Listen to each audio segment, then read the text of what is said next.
साथियों नमस्कार। आज की अपनी ऑनलाइन क्लास में आप सभी लोगों का स्वागत है और अभिनंदन है। साथियों वैसे शादियों का सीज़न चल रहा है, लेकिन अपन को अपनी पढ़ाई पे ध्यान देना ही है। अपन 11वीं क्लास में जो डिस्क्रिप्शन ऑफ मोशन था, उसमें पीछे वाली क्लास में मैंने आपको स्थिति समय ग्राफ, वेग समय ग्राफ और त्वरण समय ग्राफ के बारे में अपन ने डिस्कस कर लिया था।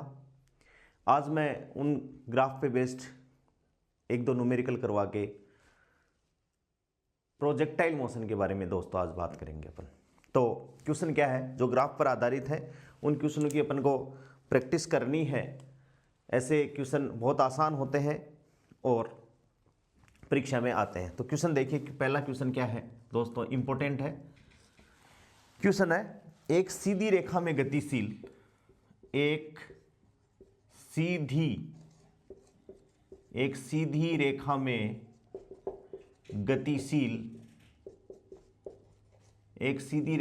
गतिशील कण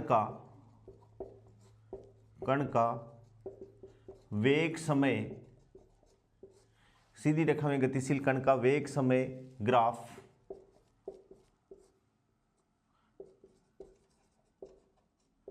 दिखाया गया है। इस कण के लिए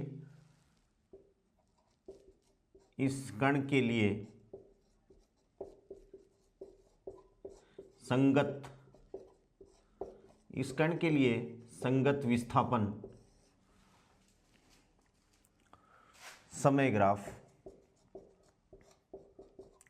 समय ग्राफ बनाइए। अपने को एक क्वेश्चन दिया हुआ है, ग्राफ मैं अभी बना रहा हूं दोस्तों। ये ग्राफ है, बहुत ध्यान से अपन को कैलकुलेशन करनी है। ऐसे क्वेश्चन एग्जाम में आते हैं। ये दो के बाद में 4 समय है दोस्तों। ये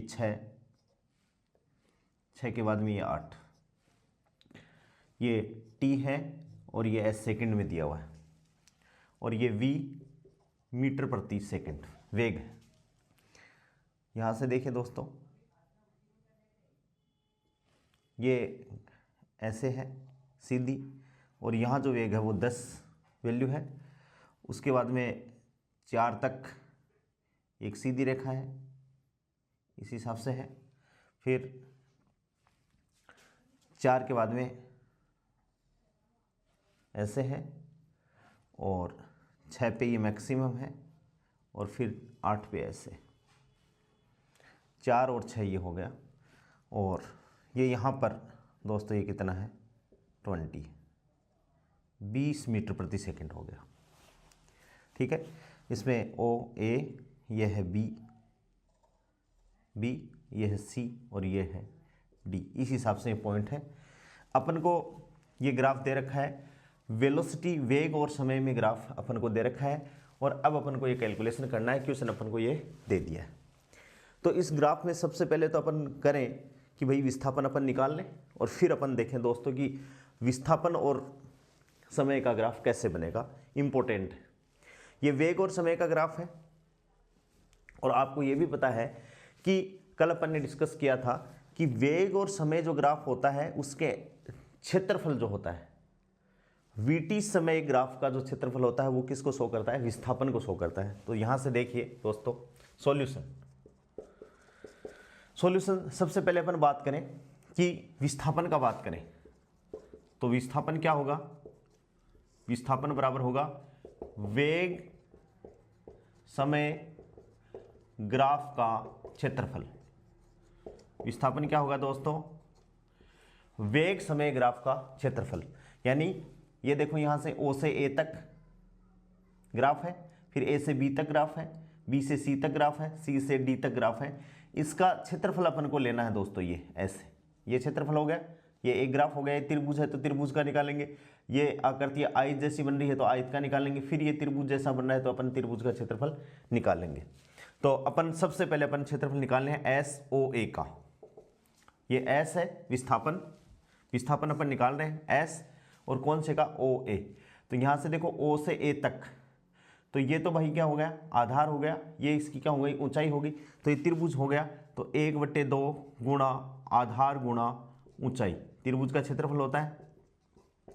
तो दोस्तों यहाँ से 1/2 गुणा आधार कितना है भाई 2, और ऊंचाई कितनी है 10, तो ये कितना हो गया 2 से 2 कट गया, तो कितना आ गया 10 मीटर। कितना आ गया विस्थापन आ गया 10 मीटर। उसके बाद में एस ए बी, ए से बी तक अपन जा रहे हैं, तो ए से बी तक देखो।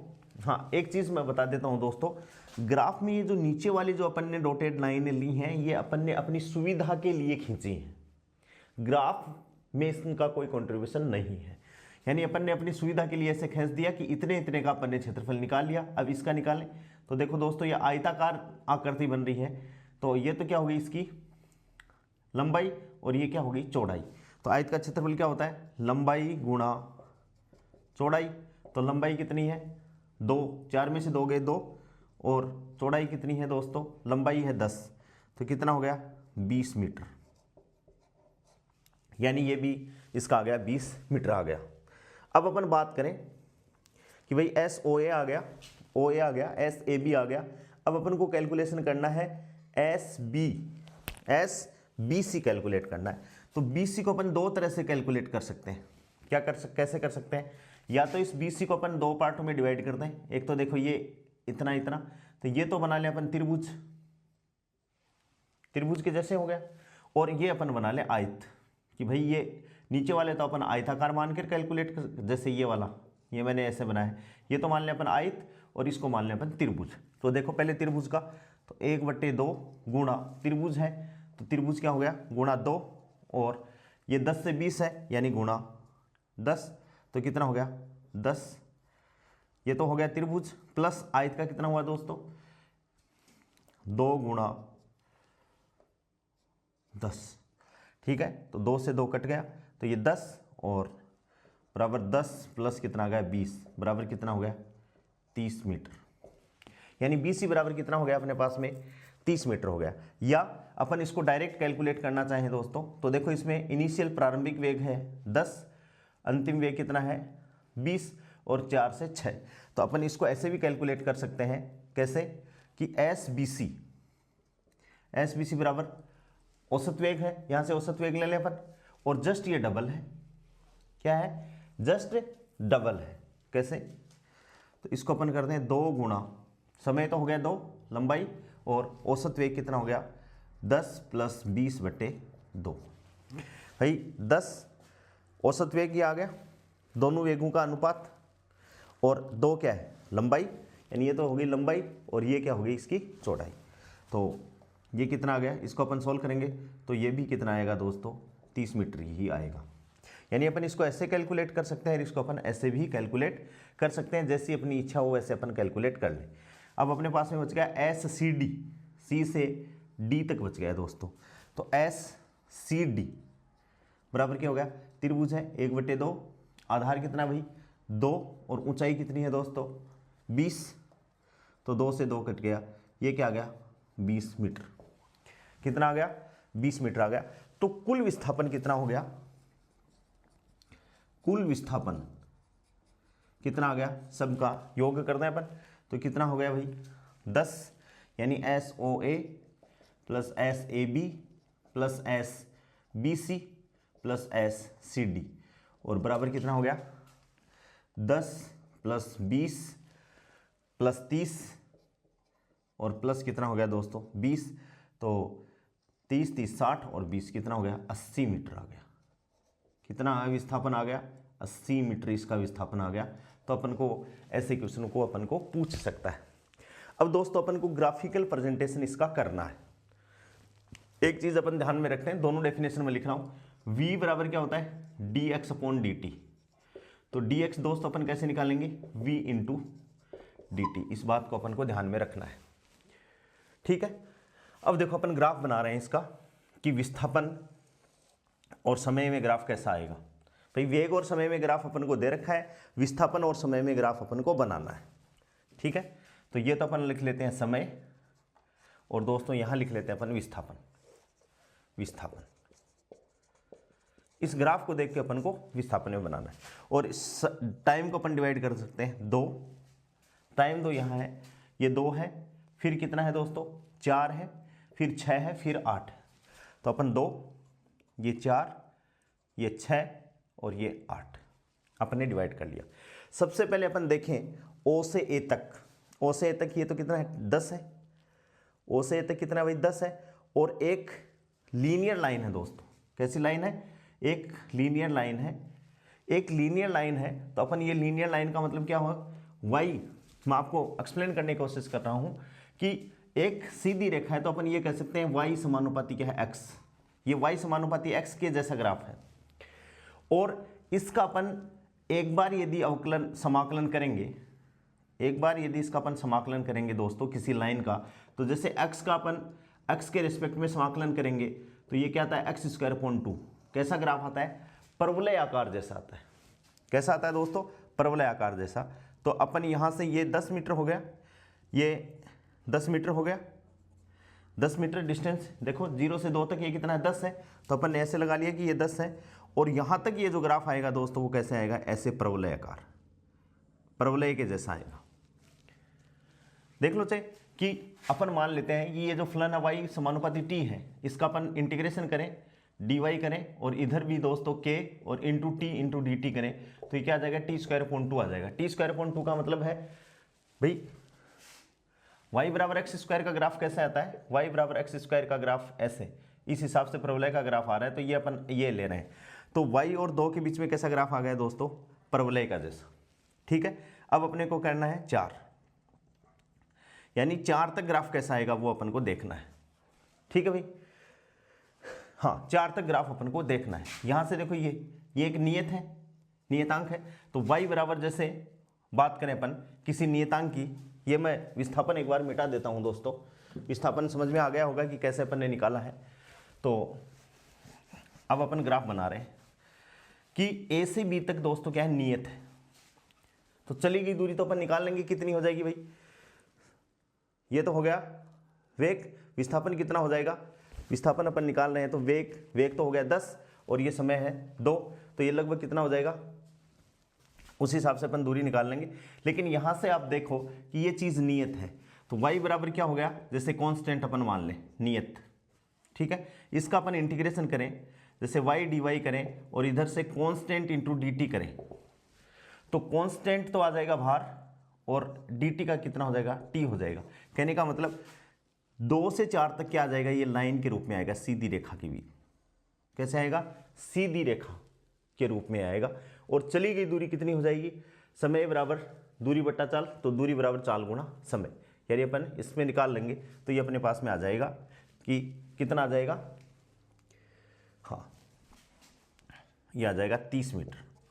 ठीक है दोस्तों, उसके बाद में देखो B से C तक यानी 4 से 6, यानी 4 से 6 की बात कर रहे हैं अपन, 4 से 6 की बात कर रहे हैं दोस्तों। ठीक है, 4 से जब 6 की बात अपन कर रहे हैं तो ये भी क्या है, एक लीनियर रेखा है, लाइन है। जैसे ये लाइन थी सरल रेखा था, ये भी क्या है, सरल रेखा था।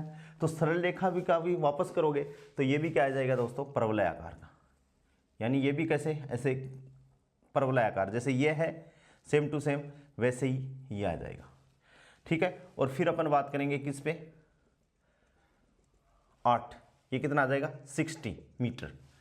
और फिर दोस्तों अपन ये देखें तो ये देखो सरल रेखा है लेकिन नेगेटिव है भाई, इसकी जो ढाल है वो नेगेटिव है और है सरल रेखा, यानी केवल t की एक घात पर निर्भर है। तो वैसे ही इसका प्रवलय होगा, लेकिन नेगेटिव प्रवलय है दोस्तों, तो होगा प्रवलय, लेकिन ये जो प्रवलय है जस्ट इसका उल्टा आ जाएगा। क्या आ जाएगा, जस्ट इसका उल्टा। तो इस वेलोसिटी टाइम ग्राफ के लिए विस्थापन जो समय ग्राफ होगा दोस्तों वो कैसा होगा, इस हिसाब से होगा। और ये अपन इसको मान लेते हैं कि भाई ये 80 मीटर अपन कैलकुलेट कर लेंगे। तो ग्राफ कैसा हो गया, इस हिसाब से ये ग्राफ हो गया है।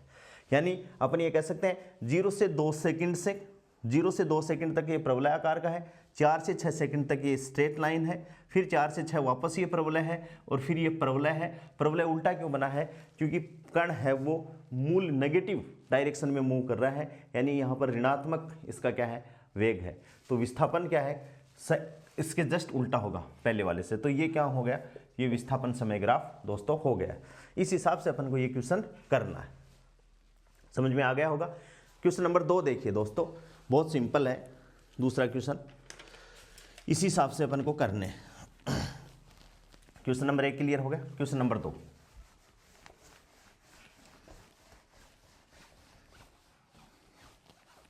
दूसरा क्वेश्चन क्या है कि क्वेश्चन नंबर 2 अच्छा है, क्या है, एक सरल रेखा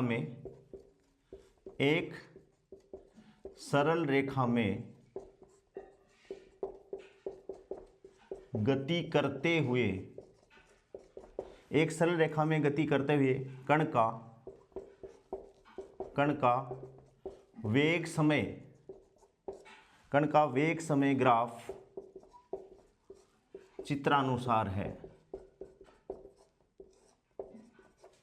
चित्र क्या है दोस्तों, ये ऐसे है, ऐसे, ये वेग और वेग मीटर प्रति सेकंड में है और ये समय अपना t है सेकंड में s, ठीक है। और ये किस हिसाब से है, ये 0 है, ये 2 है और ये 4 है, ये समय हो गया। और ग्राफ ऐसे बना रखा है, ग्राफ कैसे बना रखा है, ऐसे, यानी 4 पे ये शो कर रहा है -2, ये O, और ये दोस्तों कितना शो कर रहा है, +2, और ये आगे वाला टाइम 6। ग्राफ अपने पास में केवल इतना ही है। अगले ने क्या पूछा है, प्रथम 4 सेकंड में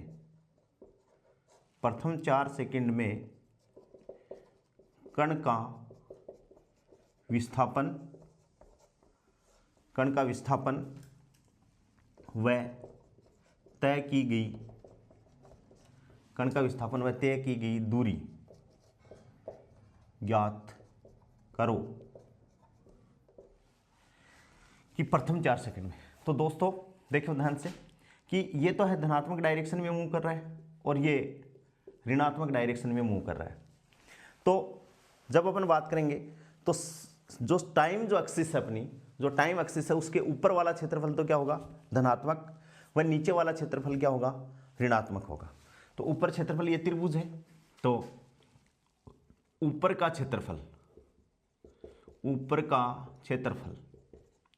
समय x के, ऐसे अपन लिख देंगे, समय x के ऊपर का क्षेत्रफल बराबर कितना होगा, 1/2 गुणा 1/2 आधार गुणा ऊंचाई, तो 2 गुणा 2 बराबर कितना, 2 हो गया। और मीटर आएगा क्योंकि वेग और समय ग्राफ का ये ले रहे हैं अपन।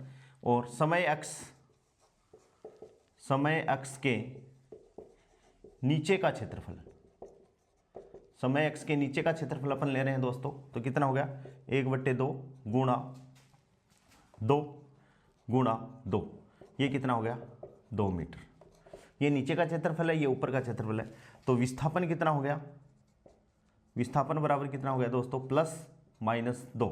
ये तो ऊपर का क्षेत्रफल, ये माइनस का, यानी विस्थापन कितना हो गया, 0 मीटर। लेकिन तय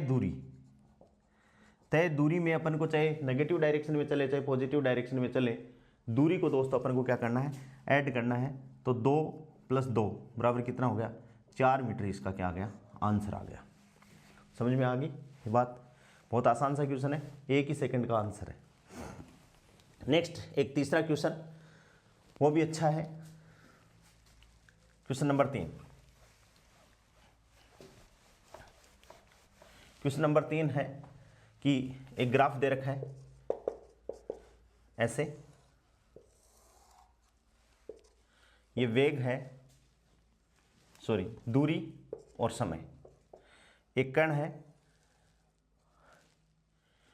A, वो यहां से 30 डिग्री का कोण बना रहा है, और दूसरा कण है बेटा B, वो यहां से 60 डिग्री का कोण बना रहा है। यानी एक्स एक्सिस, समय एक्सिस से पहला कण है A, वो 30 डिग्री का कोण बना रहा है, और दूसरा कण है B, वो 60 डिग्री का कोण बना रहा है। पूछा गया है, दो कण A तथा B का स्थिति समय ग्राफ चित्र में प्रदर्शित है, A तथा B के वेगों का अनुपात ज्ञात कीजिए। यानी VA/VB आपको पूछा गया है। यानी कण A तथा कण बी के वेगों का अनुपात ज्ञात करो, ऐसे क्वेश्चन पूछा है दोस्तों। तो अपन जानते हैं समय, स्थिति और समय का ग्राफ है। किसका ग्राफ है? स्थिति और समय का ग्राफ है। तो स्थिति और समय का ग्राफ है, अपन को पता है कि भाई स्थिति और जो समय का ग्राफ जो होता है, ढाल, स्थिति या विस्थापन मान लो, स्थिति समय ग्राफ का ढाल वेग को निरूपित करता है। किसको निरूपित करता है? कण के वेग को निरूपित करता है। ठीक है, अपन को थीटा दे रखा है, तो पहले ए कण का वेग कितना होगा? ए कण की अपन बात करें तो ए ये है, तो वी ए बराबर कितना हो गया? tan 30 डिग्री, क्योंकि ढाल अपन को ले रहे हैं, ढाल का मतलब tan 30 डिग्री, और tan 30 डिग्री का मतलब दोस्तों कितना हो गया? tan 30 का मान, तो tan 30 का मान 1/√3 या sin 30 बटे cos 30 से आप निकाल सकते हो। और बी कण का वेग कितना हो गया? वी बी बराबर कितना भाई? tan 60 डिग्री, क्योंकि ये भी वेग को शो कर रहा है, तो tan 60 का मान कितना हो गया दोस्तों? √3। तो अनुपात हो गया वी ए बटे वी बी बराबर 1/√3/√3, √3 से √3 ऐसे √3 गुणा √3 बराबर कितना हो गया दोस्तों? 1/3। तो अनुपात कितना हो गया? वी ए अनुपात वी बी बराबर 1/3। उत्तर आ गए। इस हिसाब से अपन को क्वेश्चनों को लगाने हैं। और भी कई क्वेश्चन है दोस्तों, वो आप लोगों को करने हैं। मैं बीच बीच में क्वेश्चनों को बताता रहूँगा। अब अपन आगे चलते हैं दोस्तों। अपनी एक विमीय जो गति थी वो अपन ने एक्स एक्सिस पे तो पढ़ लिया था, लेकिन अब अपन वाई डायरेक्शन में गति पढ़ें। और वाई डायरेक्शन में गति अपन सारे लोग फैमिलियर हैं कि जब किसी वस्तु को अपन ऊपर से फेंके तो वह पृथ्वी के गुरुत्व के अधीन, पृथ्वी का जो गुरुत्वाकर्षण बल है उसके अधीन क्या करती हैं? गति करती हैं। यानी उसके कारण, पृथ्वी के कारण उन पे क्या लगता है दोस्तों? त्वरण लगता है, जिसको अपन क्या कहते हैं? गुरुत्वीय त्वरण। तो अपना जो नेक्स्ट जो हेडिंग है वह है गुरुत्व के अधीन गति। मैं मिटा देता हूं। नेक्स्ट अपना टॉपिक है दोस्तों गुरुत्व के अधीन गति। कि अपन मान रहे हैं कि कोई ऑब्जेक्ट है और उस पर और किसी प्रकार का कोई बल, जैसे हवा का प्रतिरोध उस पर नगण्य लग रहा है, किसी प्रकार का कोई बल नहीं लग रहा। प्रकृति में कितने भी प्रकार के बल मौजूद हो, लेकिन अपन ऐसा मान रहे हैं केवल और केवल वस्तु है वो पृथ्वी के गुरुत्व त्वरण के अधीन क्या कर रही है दोस्तों? गति कर रही है। तो अपना जो मेन हेडिंग है वो क्या है? गुरुत्व के अधीन, गुरुत्व के अधीन गति, गुरुत्व के अधीन गति। और गुरुत्व के अधीन जब दोस्तों गति है तो अपन इसे कहते हैं मुक्त रूप से गिरना। मुक्त रूप से गिरना।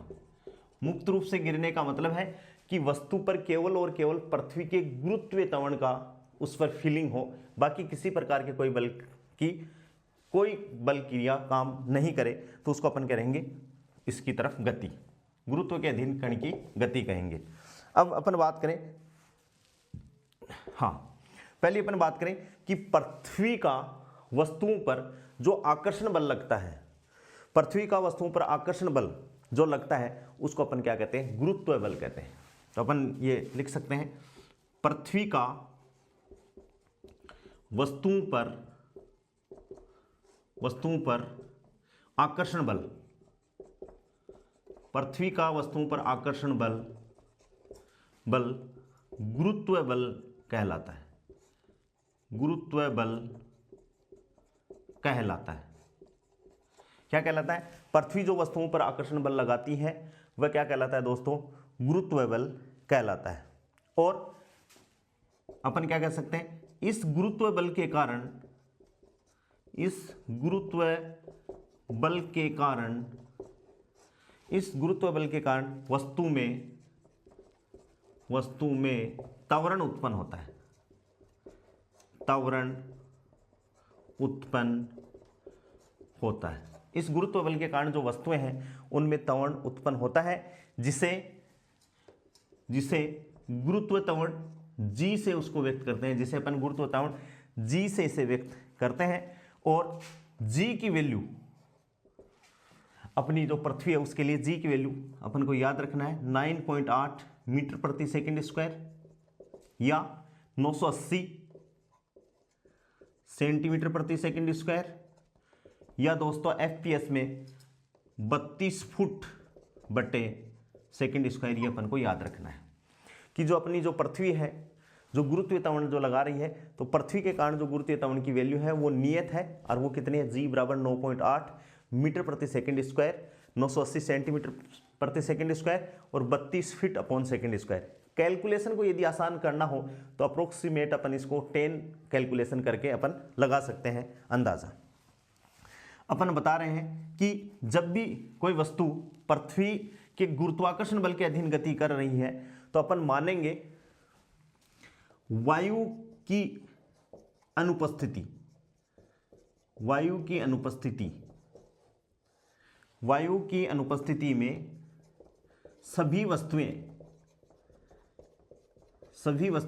चाहे उनका आकार कितना भी हो, उनमें कितना ही भार हो और चाहे वो किसी चीज की बनी हुई हो, वायु की अनुपस्थिति में सभी वस्तुएं चाहे उनका आकार कितना ही हो, किसी भी प्रकार से बनी हो, सभी समान त्वरण से नीचे की ओर गिरती हैं। भाई अपन ऐसा मानेंगे कि जो भी वस्तुएं पृथ्वी की तरफ गिरती हैं, यदि उनका वायु की तो क्या है दोस्तों, अनुपस्थिति, कि वायु का कोई प्रतिरोध उन पर नहीं लग रहा हो, चाहे उनका आकार कैसा ही हो, कितनी बड़ी वस्तुएं हैं, किसी भी प्रकार के संगठन से बन रही हो, तो पृथ्वी सतह पर वो सभी समान त्वरण से नीचे की ओर गिरती हैं। और ऊंचाई अपन बात करें तो सारी जो वस्तुएं हैं उनकी ऊंचाई वो very very less than from पृथ्वी की त्रिज्या है, क्योंकि पृथ्वी की त्रिज्या दोस्तों कितनी है, 6400 किलोमीटर है, तो उतनी ऊंचाई पर वस्तुएं अपने पास में नहीं है जो अपन कैलकुलेशन जो करेंगे। तो अपन ये कह सकते हैं कि पृथ्वी की ओर गिरती वस्तु की गति गुरुत्व के अधीन गति कहलाती है, और इसको अपन फ्री फॉलिंग या मुक्त गति भी, इसको अपन मुक्त रूप से गिरना भी दोस्तों अपन इसको बोलते हैं। और पृथ्वी का जो त्वरण है, जिस त्वरण से वस्तुएं पृथ्वी पर नीचे की ओर गिर रही हैं, उसे अपन मान सकते हैं कि वो पृथ्वी के त्वरण के बराबर है, यानी वो क्या है दोस्तों, गुरुत्वीय त्वरण है। अब अपन इसमें बात कर रहे हैं, सबसे पहली जो कंडीशन है वो है यदि वस्तु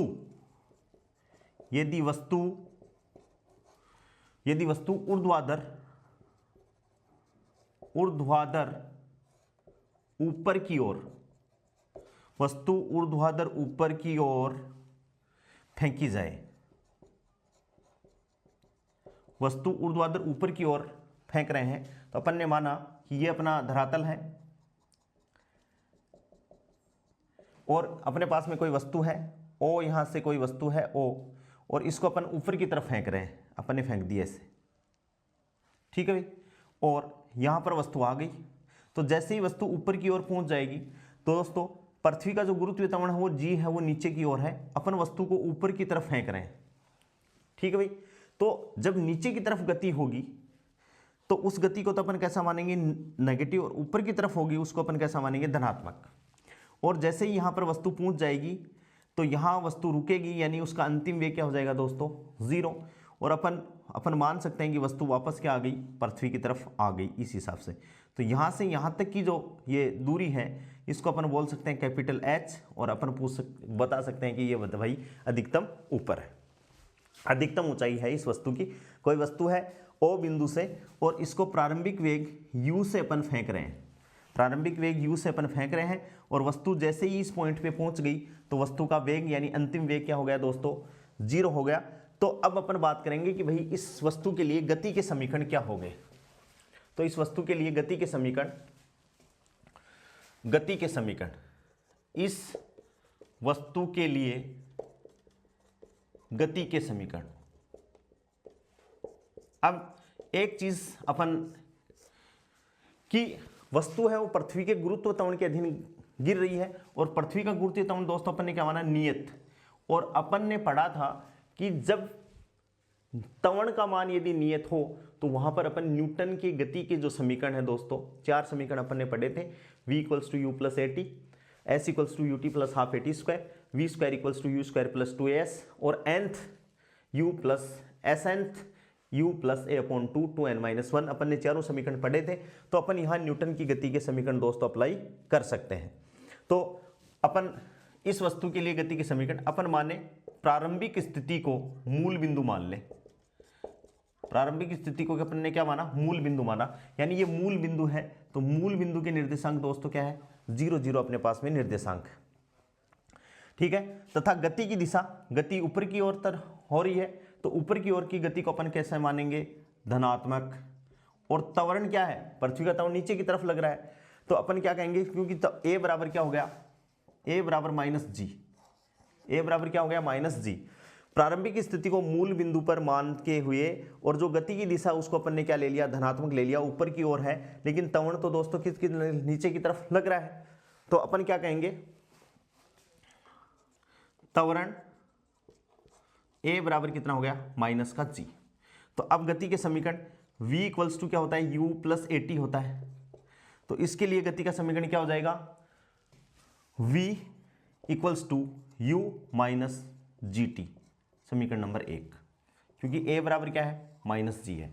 अपन ने गति अपनी ऊपर की तरफ हो रही है, लेकिन पृथ्वी का जो त्वरण है वो दोस्तों नीचे की तरफ लग रहा है, तो ये क्या हो गया, नीचे की तरफ आ गया।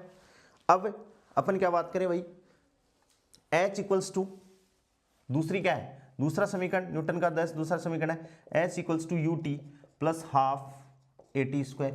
तो यहाँ से ऊपर की तरफ जो दूरी हाइट है वो क्या है h है, तो अपन क्या कह सकते हैं भाई, h बराबर U T minus 1/2 g t square.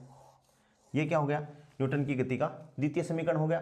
तृतीय समीकरण क्या हुआ, वी स्क्वायर इक्वल्स टू क्या होता है, यू स्क्वायर प्लस 2as होता है, तो यहाँ पर v square equals to u square minus 2g और s बराबर क्या है h है, तो अपन क्या कह सकते हैं, v square equals to u square minus 2gh और s nth सेकंड में चली गई दूरी, तो ये क्या हो गया u प्लस, लेकिन यहाँ u plus a upon 2n-1 होता है, तो यहाँ पर क्या हो गया s nth क्या होगा u माइनस जी अपॉन 2 और दोस्तों क्या हो गया 2n-1। यदि कोई वस्तु समतल पर है और उसको अपन ऊपर की तरफ फेंक रहे हैं वस्तु का वेग v, ये तो अपन अलग केस में कैलकुलेशन करेंगे। तो समीकरण अपने लिए क्या होगी, v equals to u minus g t, समीकरण नंबर 1, समीकरण नंबर 2, ये समीकरण नंबर 3 और फोर्थ nth सेकंड में चली गई दूरी, ये 4 समीकरण अपने पास में हो गई है। ये तो हो गए गति के समीकरण। किसके समीकरण है, गति के समीकरण। अब अपन बात कर रहे हैं, इसी में दूसरी कंडीशन है अधिकतम ऊंचाई के लिए। दोस्तों इसमें अपन बात कर रहे हैं कि भाई वस्तु को अपन ने फेंक दिया और वस्तु अधिकतम ऊंचाई पर पहुंच गई, वस्तु अधिकतम ऊंचाई पर पहुंच गई, तो इसमें सेकंड स्थिति क्या आती है, अधिकतम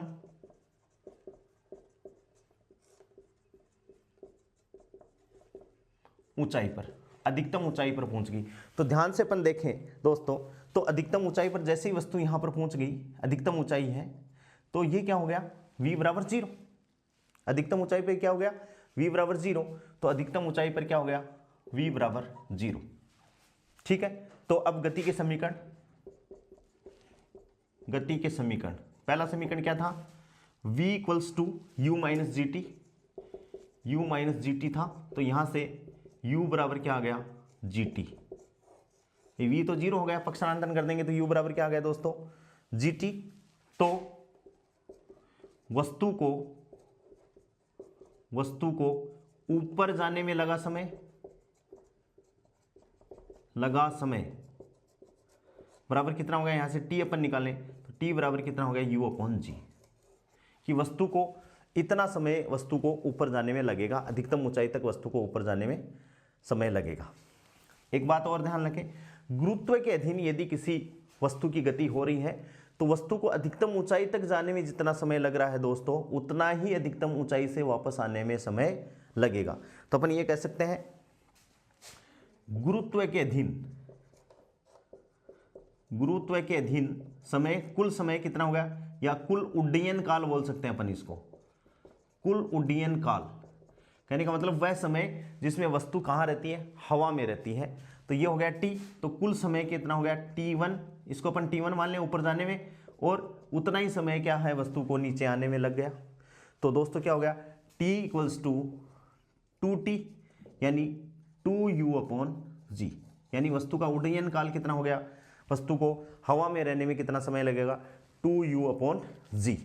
और अधिकतम ऊंचाई तक पहुंचे वस्तु, अधिकतम जब ऊंचाई पर पहुंचेगी वस्तु, तो यहां से अपन देखें v तो 0, तो u² अपन क्या हो गया, अधिकतम ऊंचाई, अधिकतम ऊंचाई की जब अपन बात करें तो ये जो ऊंचाई अपन ने ली है इसको अपन स्मॉल h मान सकते हैं कि भाई कितनी ऊंचाई, और अधिकतम ऊंचाई को अपन ने h बराबर h, तो यहाँ पर v बराबर क्या हो गया, 0। जब h बराबर h हो गया तो v बराबर क्या हो गया दोस्तों, 0 हो गया। तो यहाँ से देखो 0 का स्क्वायर बराबर u² और माइनस 2gh, तो यहाँ से h बराबर क्या हो गया, u²/2g। ये वस्तु की क्या हो गई, अधिकतम ऊंचाई हो गई। तो जब अपन वस्तु को धरातल से ऊपर की ओर फेंकते हैं तो ये न्यूटन की गति के समीकरण 1, 2, 3 और 4 समीकरण हो गए। ये तो न्यूटन की गति के समीकरण, और अधिकतम ऊंचाई पर ये पैरामीटर ये हो गए, और अधिकतम ऊंचाई कितनी होगी दोस्तों, इतनी होगी। अब अपना जो सेकंड केस है गुरुत्व के अधीन, अपन बोल रहे हैं, नेक्स्ट अपन बात कर रहे हैं कि किसी ऊंचाई से वस्तु को अपन फेंक रहे हैं।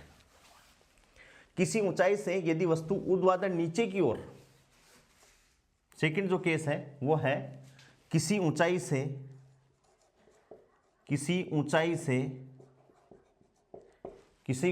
वस्तु ऊर्ध्वाधर नीचे की ओर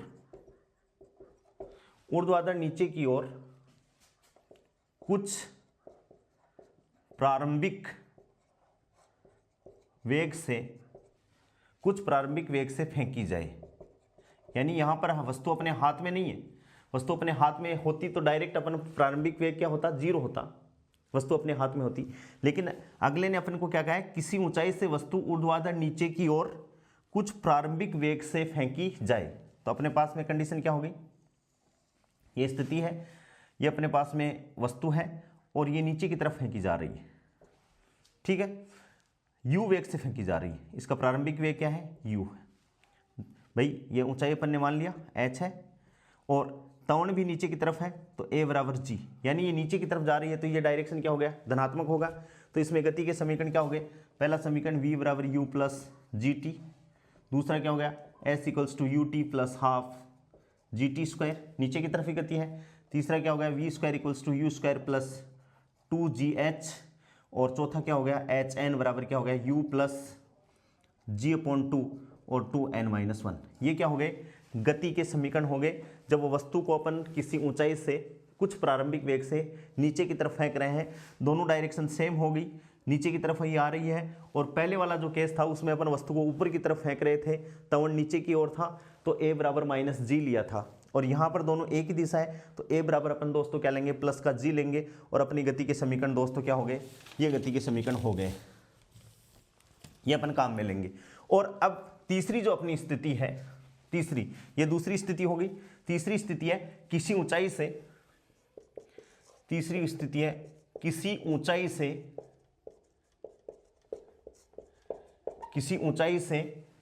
यदि किसी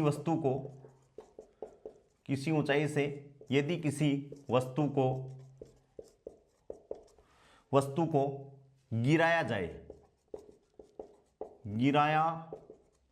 जाए, यानी वस्तु को गिराया जाए तो उसका प्रारंभिक वेग क्या है दोस्तों, 0 है। यानी अब क्या होगी स्थिति, ये हो गई, और ये वस्तु है, ये अपने हाथ में थी, इसको अपन गिरा रहे हैं, तो ये लो, यानी वस्तु का प्रारंभिक वेग क्या हो गया, 0 हो गया। और नीचे की तरफ की जो मोशन है वो अपन को क्या लेनी है, नीचे की तरफ एक ही डायरेक्शन होगी, यानी ये एक ही डायरेक्शन होगी, तो ये धनात्मक होगी। तो अब गति के समीकरण क्या हो गया, इसको अपन क्या मान लें, मूल बिंदु 0, 0 मान लें। तो v इक्वल्स टू क्या हो गया, u प्लस जी टी, तो v बराबर क्या हो गया दोस्तों, जी टी। प्रारंभिक वेग क्या है, 0, क्योंकि वस्तु को अपन गिरा रहे हैं तो वस्तु अपने हाथ में है। और a बराबर क्या हो गया, यहाँ से अपन देखें a बराबर प्लस जी, u बराबर कितना हो गया, 0। तो ये कैलकुलेशन अपन को करके करनी है। तो v इक्वल्स टू तो क्या हो गया, जी टी, और h इक्वल्स टू क्या हो गया, 1/2 जी टी स्क्वायर। 1/2 GT²। इस हिसाब से अपन को ये करनी है। ये होगी मुक्त रूप से गिरती हुई किसी वस्तु की गति। इसमें अपन को बिल्कुल भी कंफ्यूज नहीं होना है कि जब वस्तु को अपन ऊपर की तरफ फेंक रहे हैं तो a का मान -g लेंगे, और जहां से जिस बिंदु से वस्तु को फेंक रहे हैं अपन, उसको अपन मूल बिंदु मानकर कैलकुलेशन करेंगे। पहला केस था, उसमें अपन ऊपर की तरफ फेंक रहे थे। ऊपर की तरफ एक तो अपन ने ये लिया था कि वस्तु ऊपर की तरफ जा रही है तो गति के समीकरण क्या होंगे, पहली कंडीशन। उसी में दूसरी कंडीशन दोस्तों अपन ने ली थी कि एकदम हाइट पे h ऊंचाई पे वस्तु पहुंच गई तो उसके गति के समीकरण क्या होंगे, अपन ने अलग अलग कैलकुलेट कर लिया था। तीसरा है कि किसी वस्तु से वस्तु को ऊर्ध्वाधर नीचे की ओर फेंक रहे हैं लेकिन प्रारंभिक वेग उसका है, तो दोनों स्थिति सेम ही होगी, यानी गति के समीकरण ये काम में लेंगे। और जब वस्तु को गिराया जा रहा है, यानी वस्तु को गिराया जा रहा है तो पहले वस्तु क्या थी, अपने हाथ में थी, फिर उसको गिराया जा रहा है तो उसका प्रारंभिक वेग अपन को क्या लेना है दोस्तों, 0 लेना है। इस हिसाब से मुक्त रूप से जो गति है वो क्या होगी दोस्तों, मैंने एक्सप्लेन कर दी। यहाँ एक बात आपको ध्यान में रखनी है कि गुरुत्व के अधीन गति में जिस चाल से वस्तु ऊपर की तरफ जाती है, इंपॉर्टेंट बात है कि चाल गुरुत्व के अधीन जब गति हो रही है तो जिस चाल से वस्तु ऊपर की तरफ जाती है उसी चाल से वस्तु नीचे की तरफ आती है, उसी चाल से वस्तु प्रक्षेपण बिंदु पर वापस आती है। एक और बात ध्यान में रखेंगे कि गुरुत्व के अधीन, ये बात तो होगी क्लियर कि गुरुत्व के अधीन जब कोई वस्तु ऊपर की तरफ जिस चाल से जाती है उसी चाल से वस्तु नीचे की ओर आती है। दूसरी बात क्या है, पथ के किसी भी बिंदु पर वेग का परिमाण अपन को ऐसा मानना पड़ेगा कि कोई भी बिंदु अपन लें तो उस पर वेग का परिमाण समान होगा। जिस वेग से अपन फेंकेंगे तो उस वेग का परिमाण समान होगा, चाहे वस्तु ऊपर की ओर गतिमान हो चाहे वस्तु नीचे की ओर गतिमान हो। इस बात को आपको ध्यान में रखना है, वरना तो कैलकुलेशन इतनी कॉम्प्लिकेटेड हो जाएगी कि वेग हर सेकंड में यदि वेग परिवर्तित हो गया तो अपन कैलकुलेशन कर ही नहीं पाएंगे। तो अपन ऐसा मान के चलेंगे कि वेग का परिमाण, दिशा जरूर चेंज हो सकती है लेकिन दोस्तों अपन ऐसा मानेंगे कि वेग का परिमाण चेंज नहीं होगा। अब अपनी एक डायरेक्शन में गति कंप्लीट होने के बाद में अपन बात करते हैं दोस्तों 2D द्विविमीय गति की बात करते हैं। द्विविमीय गति इंपॉर्टेंट है, वहां से क्वेश्चन आने की ज्यादा संभावना है। द्विविमीय गति एक तल में गति है दोस्तों। तल में गति और तल में गति अपन मोस्टली एक फेमस है प्रक्षेप्य गति, प्रोजेक्टाइल मोशन। तो प्रोजेक्टाइल मोशन एक तल में गति है और उसको अपन दोस्तों क्या कह सकते हैं, द्विविमीय गति कह सकते हैं। क्या कह सकते हैं, द्विविमीय गति। अपने सिलेबस में 2 डायमेंशनल मोशन नाम से पर्टिकुलर संकेत करके दिया हुआ है कि 2 डायमेंशनल मोशन अपन को पढ़नी है, तो अपन बात कर रहे हैं प्रक्षेप्य गति। वेरी इंपॉर्टेंट है प्रक्षेप्य गति। प्रक्षेप्य गति या 2D मोशन, द्विविमीय गति बोल सकते हैं, और इसको अपन क्या बोलेंगे, प्रोजेक्टाइल मोशन बोल सकते हैं, या किसी समतल में गति भी बोल सकते हैं दोस्तों। इसको क्या बोल सकते हैं, प्रक्षेप्य गति। एक तल में गति हो सकती है, यानी इसके लिए इस प्रक्षेप्य के लिए अपन को कम से कम 2 निर्देशांकों की आवश्यकता होती है दोस्तों, तो इसको अपन बोलेंगे 2 डायमेंशनल मोशन, या अपन बोलेंगे इसको प्रोजेक्टाइल मोशन। और ये 11वीं क्लास का अपना फेमस क्वेश्चन है। सबसे पहले अपन बात करें कि इस गति में, प्रक्षेप्य गति में, कि वस्तु को इस प्रकार प्रक्षेपित करते हैं अपन कि वेग तथा त्वरण समांतर नहीं होते। वेग तथा त्वरण समांतर नहीं हो, तब वह गति प्रक्षेप्य गति है। और तब वस्तु वक्र पथ के अनुदिश गति करती है। यदि ऐसा वेग तथा त्वरण समांतर नहीं है तो वस्तु वक्राकार पथ पर गति करती है। वो पथ कैसा भी हो सकता है, पहली बात। दूसरी बात क्या है, यानी वस्तु का पथ कैसा होगा, अपन मैं लिख देता हूं, परवलय। वस्तु का पथ कैसा होगा, परवलय आकार का होगा।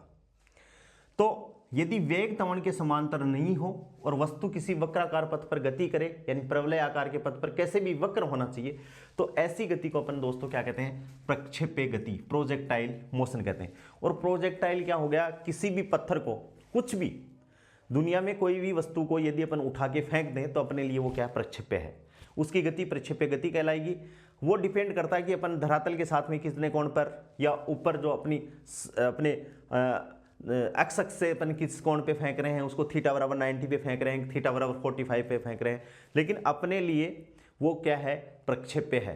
किधर भी फेंक सकते हैं, पीछे की तरफ भी फेंक सकते हैं, आगे की तरफ भी फेंक सकते हैं, तो वो अपने लिए क्या है, प्रक्षेप्य है। दूसरी प्रक्षेप्य जो गति है, मैंने अभी बताया द्विविमीय गति का उदाहरण है। क्या है दोस्तों, द्विविमीय गति है, या अपन कह सकते हैं द्विविमीय गति है। दूसरी बात, जब अपन प्रक्षेप्य गति की बात कर रहे हैं तो अपन ऐसा मानेंगे कि प्रक्षेप्य है वो केवल और केवल न्यूटन के गुरुत्वाकर्षण के अधीन गति करेगा। अपन ये कह सकते हैं ये नियत त्वरण की गति है। ये क्या है भाई, नियत त्वरण की गति। और नियत त्वरण की गति होने के कारण न्यूटन के नियम यूज करेंगे अपन, क्योंकि इसमें न्यूटन के नियम तभी लग सकते हैं जब या तो त्वरण क्या हो, नियत हो, या त्वरण का मान क्या हो दोस्तों, शून्य हो। तो अपन ऐसा मान के चलेंगे कि ये नियत त्वरण की गति है, और नियत त्वरण की गति होने के कारण अपन इसको सोल्व करने में न्यूटन की गति के समीकरणों का उपयोग करेंगे। ठीक है। आकाश में फेंका गया कोई भी पिंड, आकाश में फेंकी गई कोई भी वस्तु, फेंकी गई कोई भी वस्तु, फेंकी गई कोई भी वस्तु जो गुरुत्व के अधीन गति करे, जो गुरुत्व के अधीन गति करे, क्या कहलाता है दोस्तों, प्रक्षेप्य कहलाता है। क्या कहलाता है, प्रक्षेप्य कहलाता है। कि केवल और केवल, जैसे मान लो कोई हल्का कागज का टुकड़ा गिर गया और उस पर हवा का प्रतिरोध भी लग रहा है, तो अपन उसको प्रक्षेप्य नहीं मानेंगे, क्योंकि अपन केवल क्या कह रहे हैं कि आकाश में फेंकी गई कोई भी वस्तु जो केवल गुरुत्व के अधीन गति करे, यानी उस पर और किसी प्रकार का कोई बल नहीं लगे, तो उस प्रक्षेप्य को अपन क्या कहेंगे, प्रक्षेप्य कहेंगे। और इस कण की गति को अपन दोस्तों कौन सी गति कहेंगे, प्रक्षेप्य गति कहेंगे। इस बात को आपको ध्यान में रखना है। अब मैं बात कर रहा हूं प्रक्षेप्य की, इसका डायग्राम बहुत इंपॉर्टेंट है, समझना है कि भाई ये वाई एक्सिस है और ये एक्स एक्सिस है, ये एक्स एक्स और ये वाई एक्स। डायग्राम यदि समझ में आ गया तो आधी चीजें तो वैसी ही समझ में आ जाएंगी। ये वाई एक्स है और ये एक्स एक्स है, और अपन किसी कण को u वेग से, किस वेग से भाई, u वेग से, जो थीटा कोण बना रहा है, किसके साथ में, क्षैतिज अक्ष के साथ में थीटा कोण बना रहा है, उस पर अपन ने किसी कण को फेंक दिया, u प्रारंभिक वेग से किसी कण को अपन ने फेंक दिया। तो जो कण है वो कैसी गति करेगा दोस्तों, इस हिसाब से गति करेगा। कैसी गति करेगा, इस हिसाब से गति करेगा। तो ये गति अपन देखेंगे कि भाई पथ का समीकरण क्या होगा। यहां से अपन इसके प्रारंभिक वेग को, जो प्रारंभिक वेग है दोस्तों, ना तो वो एक्स एक्स डायरेक्शन में है ना वो वाई एक्स डायरेक्शन में है, तो उसको एक्स और वाई डायरेक्शन में अपन करने के लिए अपन इसके घटकों में इसको तोड़ते हैं कि भाई इसके घटक क्या हो गए। तो दोस्तों देखो ये वेग u है, तो ये वेग का प्रारंभिक यानी u x बराबर ये वाला घटक u कोस थीटा, और इसका ये जो घटक है ये क्या है, u y, तो u y equals to u sine theta, यानी इसका क्षैतिज घटक तो क्या हो गया u x का, u कोस थीटा, और ऊर्ध्वाधर घटक दोस्तों इसका क्या हो गया, u y equals to u sine theta. अपन मान लेते हैं कण कुछ समय बाद में कण बिंदु P पर पहुंच जाता है, कुछ समय बाद में कण कहां पर पहुंच जाता है, बिंदु P पर पहुंच जाता है, ये बिंदु P मान लेते हैं अपन। तो P पे अपन देखें कुछ समय बाद, तो समय बाद में ये प्रारंभिक वेग है u, और कुछ समय बाद में दोस्तों इसका वेग प्रारंभिक वेग से तो अलग हो जाएगा, तो उसको अपन मान लेते हैं कि वेग क्या हो गया, v हो गया। और वेग हमेशा क्या होता है, उसके स्पर्श रेखा की दिशा में होता है। जो भी अपन ग्राफ बनाते हैं उसकी स्पर्श रेखा, जो वक्र होता है उसकी स्पर्श रेखा की दिशा में होता है, तो ये वेग v।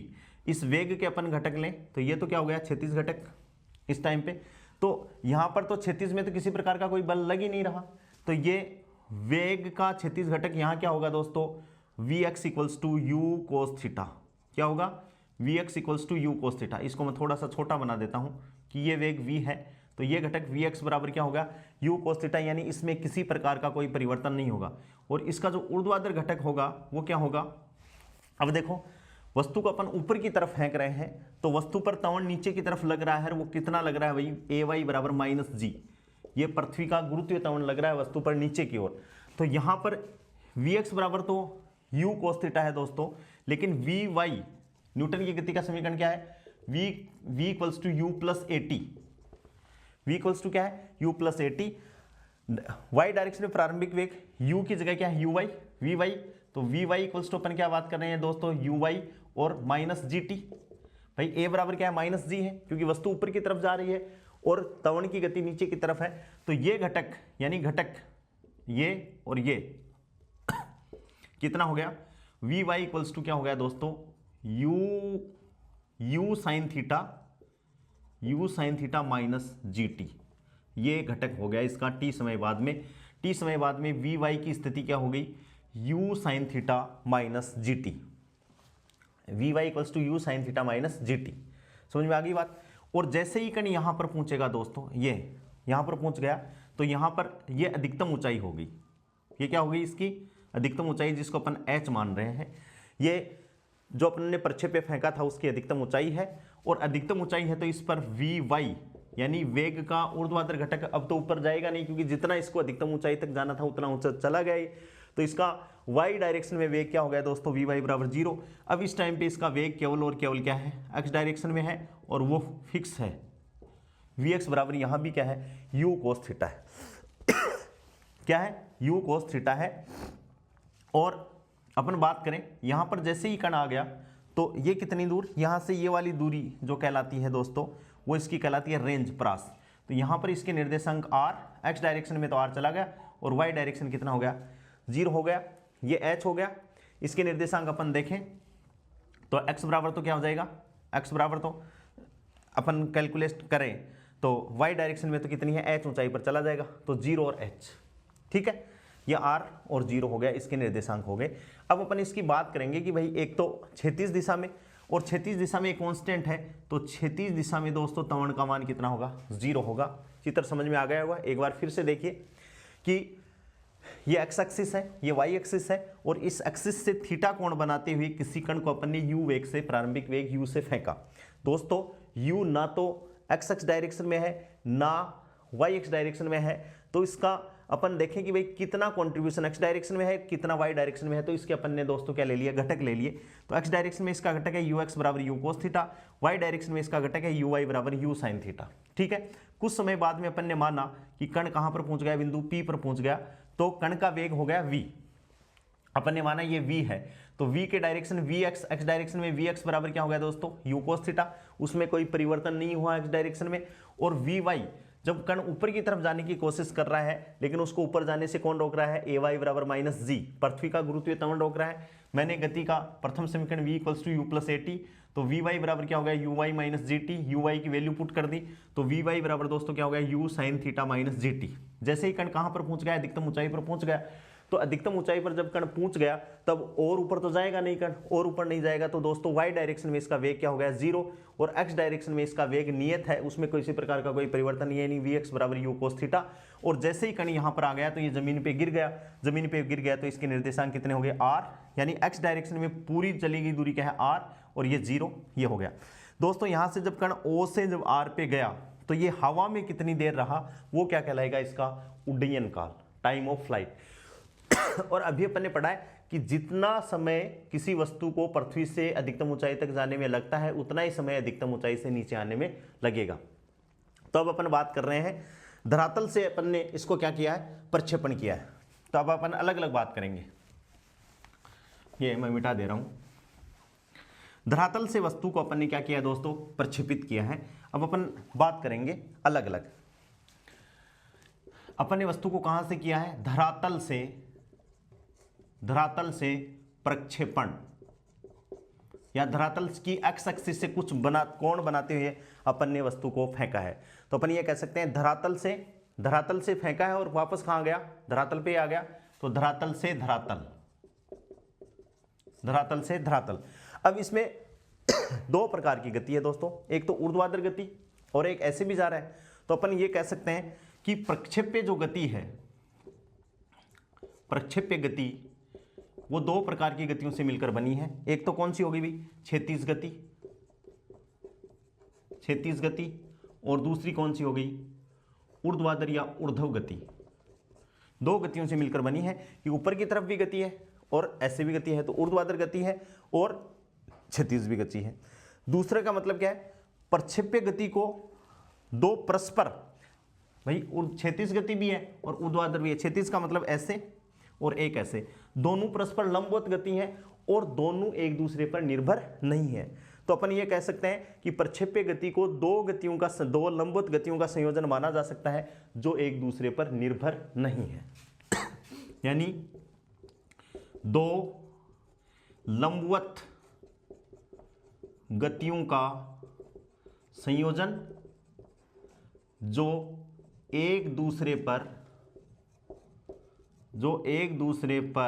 निर्भर नहीं है। दो गतियों का संयोजन माना है जो एक दूसरे पर निर्भर नहीं है। अब दोस्तों इसमें अपन बात करेंगे, एक तरफ करेंगे अपन बात करेंगे क्षैतिज गति की, क्षैतिज गति, और दूसरी तरफ अपन बात करेंगे ऊर्ध्वाधर गति की। साथ साथ में करेंगे क्षैतिज गति और ऊर्ध्वाधर गति की, साथ साथ में बात करेंगे कि भाई क्षैतिज गति में तो क्या है और ऊर्ध्वाधर गति में क्या है। तो इसमें अपन बात करें, पहला पॉइंट है प्रारंभिक वेग। क्षैतिज दिशा में प्रारंभिक वेग क्या है भाई, क्षैतिज दिशा में प्रारंभिक वेग देखो क्या है, ux, और ux बराबर क्या है, u cos थीटा। ux बराबर क्या है, u cos थीटा। प्रारंभिक वेग ux बराबर क्या है दोस्तों, u cos थीटा। और ऊर्ध्वाधर में बात करें अपन तो प्रारंभिक वेग क्या हो गया भाई, प्रारंभिक वेग यानी बराबर uy और बराबर क्या है, u साइन थीटा। क्या है, u साइन थीटा। बात कर ली। दूसरी अपन बात करें क्षैतिज दिशा में त्वरण। क्षैतिज दिशा में त्वरण क्या है दोस्तों, हवा का प्रभाव अपन नगण्य मान रहे हैं तो ax बराबर क्या है, 0।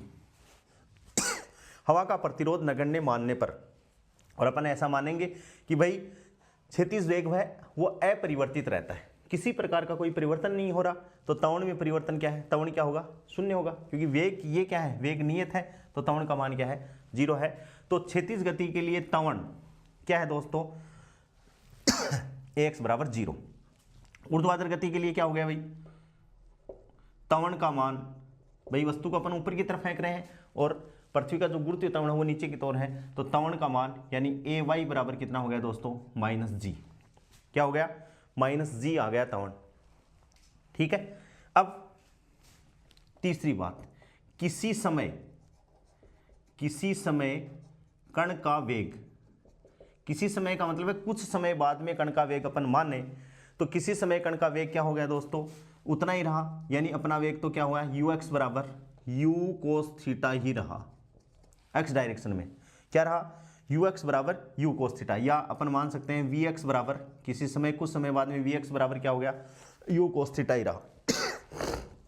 ठीक है। लेकिन यहां पर देखो किसी समय t पर, कौन सा समय, ये t पर है, तो यहां तो वेग क्या है, vx बराबर u cos थीटा रहा, और यहां पर वेग क्या होगा, vy equals to u sin theta minus gt। तो यहां ये क्या हो गया, वेग किसी समय कण का वेग, और किसी समय कण का वेग दोस्तों कितना होगा, vy इक्वल्स टू कितना होगा, uy माइनस gt, और इसको अपन लिख सकते हैं u sine theta minus gt। कितना हो गया, u sine theta minus gt। चौथी बात अपन दोस्तों इसके लिए लिखें, क्या लिखें कि किसी समय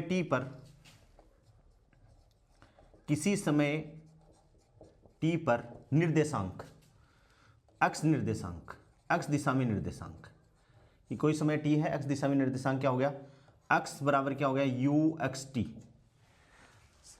भाई x कितनी दूरी पर चला, x निर्देशांक, तो दूरी बराबर चाल बराबर दूरी बटा समय, तो दूरी बराबर चाल गुना समय, तो x बराबर क्या हो गया, uxt, और ये कितना हो जाएगा u cos theta into t. और इसमें चौथी में बात करें अपन तो दोस्तों क्या हो जाएगा, y इक्वल्स टू भाई दूरी अपन निकाल रहे हैं, डिस्टेंस निकाल रहे हैं, तो y इक्वल्स टू क्या हो जाएगा, s equals to u t plus half, तो y t minus 1/2 g t square, और वी वाई आप जानते हो तो ये क्या हो जाएगा u sine theta into t minus 1/2 g t square. इतनी बात हो जाएंगी दोस्तों। ये जो प्रक्षेप्य गति है वो दो गतियों का संयोजन है, एक तो क्षैतिज गति है, दूसरी ऊर्ध्वाधर गति है। अपन ने अलग अलग इन गतियों को एक्सप्लेन किया है कि क्षैतिज दिशा में प्रारंभिक वेग क्या है, यू एक्स बराबर यू कोस थीटा, इसमें किसी प्रकार का कोई चेंज नहीं हो रहा। अपन मान रहे हैं कि हवा का त्वरण क्या है, इन पे प्रतिरोध जो हवा का लगेगा वो 0 है, तो त्वरण ए एक्स बराबर 0 हो गया। कण का वेग चाहे किधर भी कहीं भी हो एक्स दिशा में, कण का वेग वी एक्स बराबर क्या हो गया, सेम रहेगा, यू कोस थीटा रहेगा। और किसी समय टी पर एक्स निर्देशांक क्षैतिज गति के लिए कितना हो गया दोस्तों, x equals to u x t और u cos theta into t हो गया। ऐसे ही ऊर्ध्वाधर गति में प्रारंभिक वेग वाई डायरेक्शन में यू साइन थीटा है, त्वरण पृथ्वी का गुरुत्वीय त्वरण है माइनस जी हो गया, वी वाई इक्वल्स टू क्या हो गया, किसी समय टी पर u y minus g t यानी u sine theta minus g t हो गया।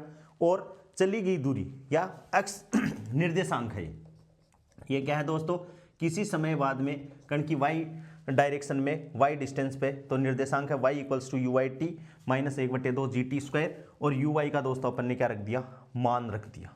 अब अपन बात कर रहे हैं, ये समझ में आ गया होगा कि इसकी परिणामी गति, इसकी परिणामी गति, तो परिणामी गति को मैं यहां एक्सप्लेन कर दे रहा हूं।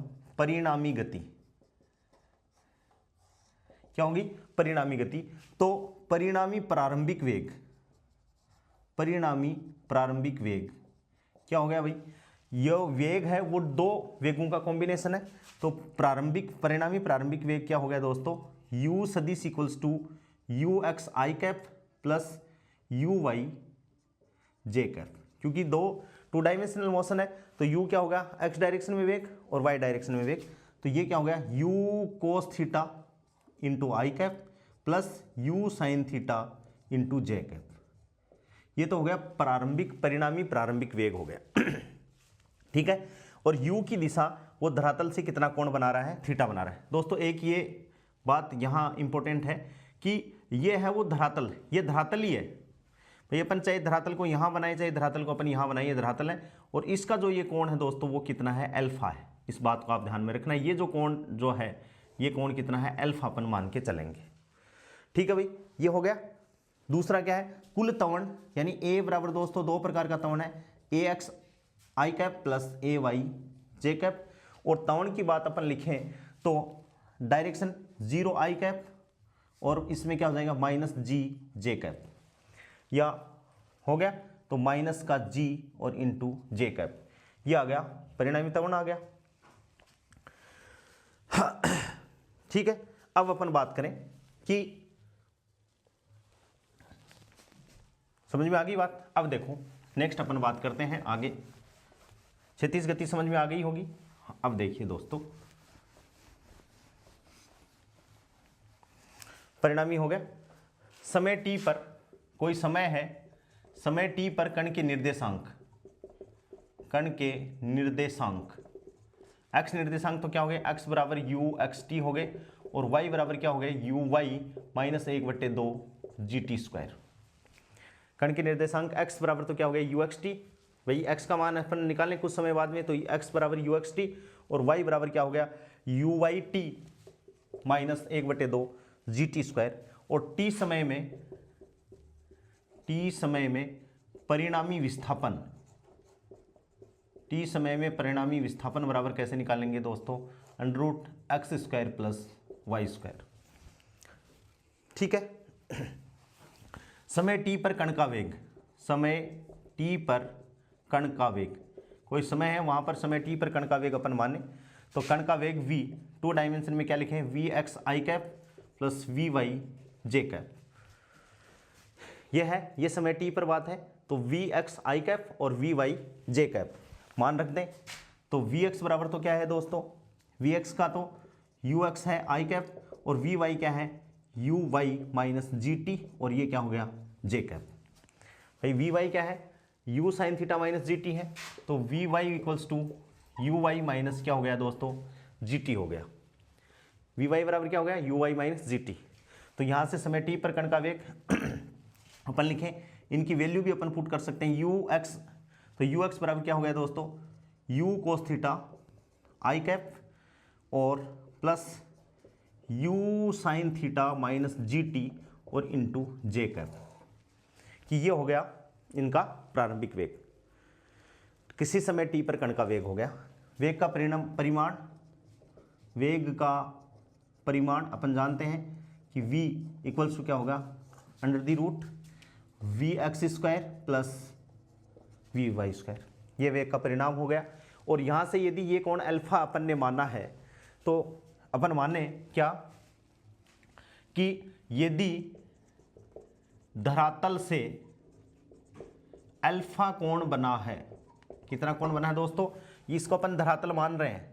धरातल चाहे यहाँ खींच दो, चाहे ये भी धरातल ही है, ये भी धरातल है, ये भी धरातल, कोई भी लाइन खींच दो जो धरातल के समांतर हो उसको अपन क्या मान सकते हैं, धरातल मान सकते हैं। यदि धरातल से अल्फा कोण बन रहा है तो अपन मान सकते हैं कि टेन अल्फा बराबर क्या होता है, लंब बटे आधार। तो ये तो लंब है, लंब का मतलब है वी वाई, और आधार क्या है भाई, वी एक्स। टेन थीटा बराबर क्या हो गया, v y upon v x, और वी वाई कितना है दोस्तों, u y minus g t, और ये क्या है, यू एक्स है।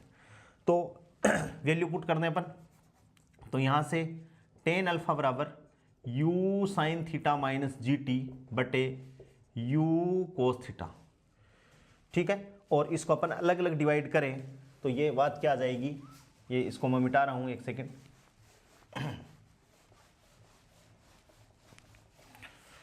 यहाँ से इसको अपन अलग अलग करें तो टेन अल्फा बराबर कितना हो गया, u sine theta upon u cos theta और minus g t upon u cos theta, ठीक है। इंप्लाइज दैट टेन अल्फा बराबर यू से यू कट गया, टेन थीटा और minus g t upon u cos theta, और यहाँ से मतलब वन अपॉन कोस थीटा को अपन क्या लिख सकते हैं दोस्तों, सेक थीटा लिख सकते हैं। तो ये जनरल बातें हो गई इसके बारे में प्रक्षेपी की गति के बारे में, कि क्या इसका प्रारंभिक वेग है, वेग को अपन 2 डायमेंशन में कैसे लिखेंगे, त्वरण को अपन कैसे लिखेंगे, अंतिम वेग को अपन कैसे लिखेंगे, डायरेक्शन अपन यानी टेन अल्फा की वैल्यू अपन कैसे कैलकुलेट करेंगे। अब अपन मानते हैं देखिए ध्यान से, नेक्स्ट अपन बातें करते हैं कि इसके संवेग में परिवर्तन। भाई संवेग में भी तो परिवर्तन होगा, संवेग में परिवर्तन होगा यानी वेग की डायरेक्शन चेंज होगी। तो अपन ऐसे माने कि ये y डायरेक्शन है, ये x डायरेक्शन है और ये कोई कण ऐसे आ रहा है, ऐसे, इस हिसाब से कण की गति है, ठीक है भाई।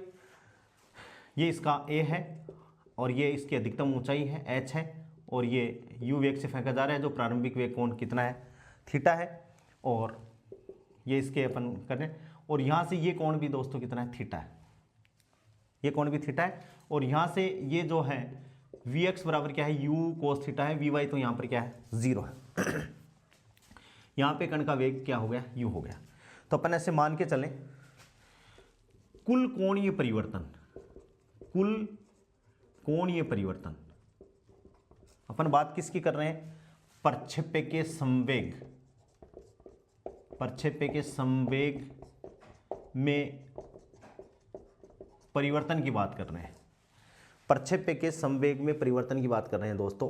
तो अपन मान रहे हैं कि जब प्रक्षेप्य पुनः पृथ्वी पर लौटता है तो इसका जो y निर्देशांक है, y निर्देशांक की वैल्यू तो क्या हो जाएगी, 0 हो जाएगी, और इसका वेग है भाई, यहाँ पर ये जैसे ही लौटेगा तो इसका वी वाई 0 हो जाएगा और नीचे धंसेगा। तो अपन मान रहे हैं कि ये धरातल के साथ में क्या बना रहा है भाई, थीटा कोण पर होता है 0, तथा इसका वेग u धरातल के साथ में थीटा कोण बना रहा है। तो धरातल के साथ में कुल कोणीय परिवर्तन क्या हो गया, थीटा प्लस थीटा, कितना हो गया दोस्तों, 2 थीटा, ठीक है। प्रारंभिक वेग तो प्रारंभिक वेग u1, और u1 बराबर क्या था, दोनों डायरेक्शन में था, तो u cos theta i cap plus u sine theta j cap. यहाँ पर जब कण था तो ये इसका कोऑर्डिनेट ux है और ये वाला कोऑर्डिनेट इसका uy है। अब अपन बात करें तो देखो ये कोऑर्डिनेट इसके घटक यदि अपन ले तो ये तो x डायरेक्शन में होगा, लेकिन ये वाला घटक किस डायरेक्शन में होगा, y डायरेक्शन में, यानी अंतिम वेग कितना होगा दोस्तों, अंतिम वेग को अपन क्या माने भाई, अंतिम वेग को ये ui और ये uf, तो क्या होगा u cos theta i cap और minus you sine theta j cap. इसमें क्या है, माइनस का निशान आया है क्योंकि उसकी डायरेक्शन क्या होगी दोस्तों, परिवर्तित हो गई है नीचे की तरफ। तो ये वेग हो गया। ठीक है भाई, तो वेग में परिवर्तन, वेग में परिवर्तन, अब आपको पता है वेग में परिवर्तन अंतिम वेग माइनस प्रारंभिक वेग। तो क्या हो गया दोस्तों, अंतिम वेग माइनस प्रारंभिक वेग। तो u से u कट जाएगा और ये क्या आ जाएगा, अपन मोड में ले रहे हैं कि भाई माइनस में आओ चाहे प्लस में आओ, डेल्टा v इक्वल्स टू कितना आ जाएगा, 2u साइन थीटा। और डायरेक्शन कौन सी आ जाएगी भाई, एक पर्टिकुलर डायरेक्शन चेंज है ये, u साइन थीटा ऊपर की ओर, u साइन थीटा नीचे की ओर, तो चेंज इसमें आ गया। तो संवेग में परिवर्तन, यदि कण का द्रव्यमान m है तो संवेग में अपन जानते हैं p बराबर mv। तो ये क्या हो गया, डेल्टा p, संवेग में परिवर्तन डेल्टा p बराबर m इंटू डेल्टा v, और ये कितना हो गया 2mu साइन थीटा। क्या हो गया दोस्तों, 2mu साइन थीटा हो गया। ये संवेग में कुल परिवर्तन है। इतनी बातें अपन ने पढ़ ली हैं। अब अपन ज्ञात करते हैं कि भाई इसको टाइम ऑफ फ्लाइट इसका कितना है, इसकी रेंज कितनी आएगी, अधिकतम ऊंचाई इसकी कितनी होगी, ऊपर तक जाने में इसको कितना समय लगेगा, वो सारी बातें अपन करते हैं। तो दोस्तों सबसे पहली बात अपन कर रहे हैं उड्डयन काल की। अब अपन को एक एक पॉइंट डिस्कस करना है और वो फॉर्मूले अपन को रटने हैं एकदम। तो ये संवेग में परिवर्तन दोस्तों आ गया। अब मैं मिटा रहा हूं इसको। अब अपन बात कर रहे हैं उड्डयन काल की। किसकी बात कर रहे हैं दोस्तों, उड्डयन काल, टाइम ऑफ फ्लाइट। सबसे पहले एक नंबर बात है उड्डयन काल। तो उड्डयन काल को अपन डिफाइन करें तो मैं ऐसा कह सकते हैं अपन कि भाई प्रक्षेप्य को मूल बिंदु O से अधिकतम ऊंचाई तक जाने में लगा समय कितना है, t है। तो जितना समय इसको ऊपर जाने में लगा है उतना ही समय इसको नीचे आने में लगेगा, यानी अधिकतम ऊंचाई से धरातल का आने में। तो मैं मान सकता हूं ये टाइम t1 ऊपर जाने में, t2 नीचे आने में, और ये क्या है भाई, t उड्डयन काल है, कुल समय। आवर्तकाल मत समझ लेना, या आवर्तकाल भी अपन मान सकते हैं। और ये दोनों समय दोस्तों अपन क्या कर रहे हैं, बराबर है। तो t उड्डयन काल कितना हो जाएगा, 2t हो जाएगा। कितना हो जाएगा, 2t हो जाएगा। अब अपन t की बात करते हैं, क्योंकि पृथ्वी जब धरातल से कोई प्रक्षेप्य अधिकतम ऊंचाई तक जाता है तो y डायरेक्शन में इसकी गति है। तो y डायरेक्शन में न्यूटन के समीकरण से अपन लिखें तो y इक्वल्स टू कितना हो गया दोस्तों, s equals to ut plus half at square है। तो y डायरेक्शन में क्या हो गया, ये हो गया uit माइनस 1/2 gt स्क्वायर। कितना हो गया दोस्तों, y equals to uit minus 1/2 gt square. जब प्रक्षेप्य कहाँ पर पहुँच गया भाई, प्रक्षेप्य कहाँ पर पहुँच गया, अपन बात करें कि y बराबर ये पूरा t, तो कुल चलेगी y डायरेक्शन में चलेगी दूरी, यदि अपन 0 माने पूरे टाइम इंटरवल में, मान लें अपन ऐसे मान लें इसको कि पूरे टाइम इंटरवल में ये क्या है, z है। तो अपन इसको क्या करें, इसको करते हैं भाई ये 0 uy इंटू कैपिटल T, उसको उड़ने में इतना समय लगा भाई, यहाँ से यहाँ तक आया तो क्या होगा, टाइम्स क्या लगा 0, और वापस वो धरातल पहुँच गया, तो वैसे गया था और वैसे ही आ गया वापस। तो विस्थापन कितना हो गया, 0। तो uit माइनस 1/2 g, और क्या हो गया दोस्तों, t स्क्वायर। तो यहाँ से अपन कैलकुलेट करें तो uit बराबर कितना हो गया, 1/2 gt स्क्वायर। एक t से एक t कट गया, तो दोस्तों t बराबर क्या आ गया, t बराबर आ गया 2uy अपॉन g। कितना आ गया, 2uy अपॉन g, ठीक है। और 2uy बराबर क्या है, u sine theta upon g। कितना है, u sine theta upon g, 2u sign theta upon g, ठीक है। और ये जो t है वो न के बराबर आएगा। किसके बराबर आएगा भाई, न के बराबर आएगा। यानी अपन इसको कह सकते हैं ऊपर जाने का समय, अपन ने अभी पढ़ा था, ऊपर जाने का समय बराबर नीचे आने का समय, और ये किसके बराबर होगा दोस्तों, t/2। और t/2 का मतलब क्या होगा, uy अपॉन जी बराबर u sine theta upon g. ये केवल ऊपर जाने का समय है। यानी अपन मानेंगे कि t/2 समय में t/2 समय में ये अधिकतम ऊंचाई तक पहुंच जाएगा, समय पर इसके अधिकतम ऊंचाई तक पहुंच जाएगा और इतने ही समय में वापस कहाँ आ जाएगा, यहाँ पर आ जाएगा। यहाँ से फिर से दोस्तों देख लो कि ये y डायरेक्शन में गति का समीकरण है। अपन मान रहे हैं कि वस्तु धरातल से गई थी, धरातल पे वापस आ गई, तो वस्तु की प्रारंभिक और अंतिम स्थिति दोनों कहाँ है, धरातल है, तो चला गया विस्थापन क्या हो गया 0। तो यहाँ से अपन ने 0 रखा, इसमें टाइम कितना लगा भाई, कैपिटल T अपन ने मान लिया 1/2 GT²। इसको सोल्व किया तो क्या आ गया, उड्डयन काल अपने पास में आ गया दोस्तों पूरी जर्नी के लिए, तो कितना आ गया 2u sin θ/g। और अधिकतम ऊंचाई तक पहुंचने में आधा समय t/2 यानी ui/g यानी u sin θ/g, जितना समय आने में लगा उतना ही समय कितने में लगेगा, जाने में लगेगा। तो उड्डयन काल का फॉर्मूला अपन को ये याद रखना है, इंपॉर्टेंट फॉर्मूला। अब अपन बात करें प्राप्त की गई अधिकतम ऊंचाई कि भाई ये कितनी अधिकतम ऊंचाई प्राप्त कर लेगा। दूसरा पहला पॉइंट हो गया। अब अपन डिस्कस कर लेते हैं यहीं पे कि सेकंड पॉइंट क्या है, प्राप्त की गई अधिकतम ऊंचाई। अधिकतम ऊंचाई ये कितनी प्राप्त करें, तो दोस्तों अधिकतम ऊंचाई जब प्राप्त करेगा तो y डायरेक्शन में गति होगी इसकी। तो अपन न्यूटन की गति के तीसरे नियम से vy² = uy², और अधिकतम ऊंचाई y डायरेक्शन में तो -2gy, क्योंकि y डायरेक्शन की गति की बात कर रहे हैं अपन।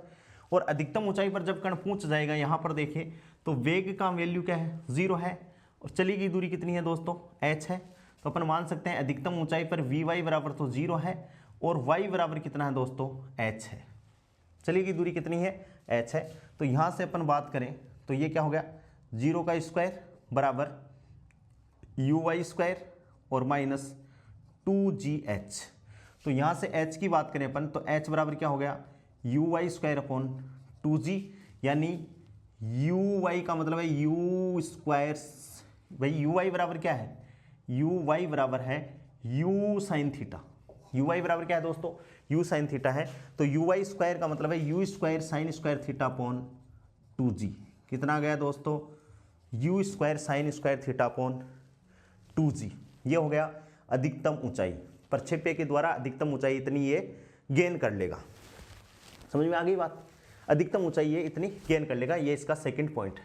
दोस्तों तीसरा पॉइंट अपन बात करें कि परास, कि भाई यहां से जब कण चला था और कण यहां पर आके गिर गया तो क्षैतिज दिशा में ये कितनी दूरी चला, ठीक है, क्षैतिज दिशा में ये दूरी चला गया। तो ये तो देखो दोस्तों क्या होगी इसकी दूरी, चाल इसका क्या है x डायरेक्शन में ये चाल है, और समय इसको कितना लगा उड्डयन काल के बराबर लगा।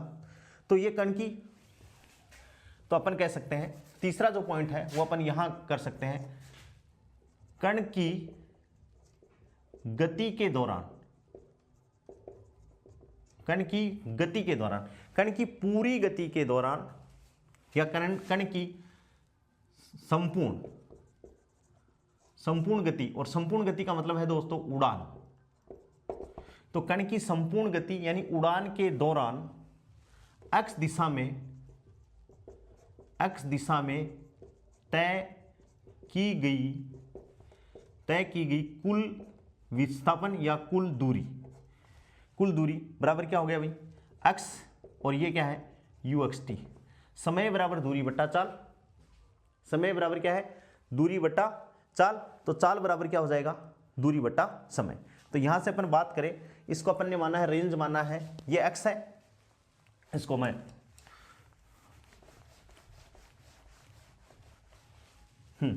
x, तो इस x को तो अपन क्या माना r और ux, और समय को क्या माना दोस्तों कैपिटल T, यानी पूरी जर्नी में जो समर्थन को समय लगा है वो वैल्यू अपन पुट कर दें।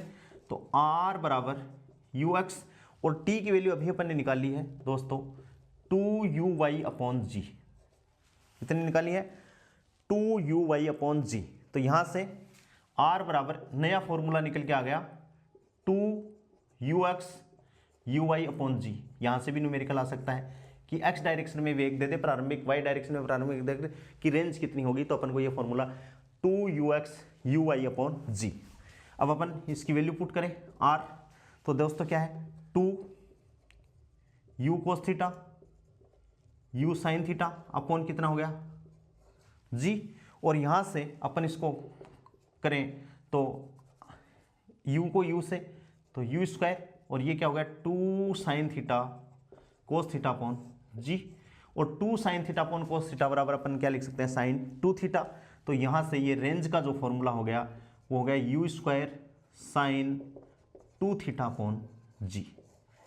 ये हो गया रेंज का फॉर्मूला दोस्तों, ये भी अपन को याद रखना है। आर बराबर u square sine 2 theta upon g, यानी क्षैतिज दिशा में प्रक्षेप्य द्वारा चली गई दूरी है, इंपॉर्टेंट है, अधिक आपको याद रखना है। अब अपन इसके आगे बात करें कि अधिकतम क्षैतिज परास।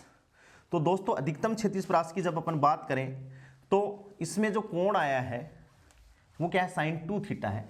तो अपन देखेंगे कि साइन का मान अधिकतम कहाँ, साइन का अधिकतम मान होता है दोस्तों अधिकतम मान +1, और +1 कब आए, अपन करें कि थीटा का मान जब 0 से 90 डिग्री तक परिवर्तित होता है, थीटा का मान 0 से 90 डिग्री तक परिवर्तित होता है, लेकिन अपना कोण तो क्या है दोस्तों 2 थीटा है।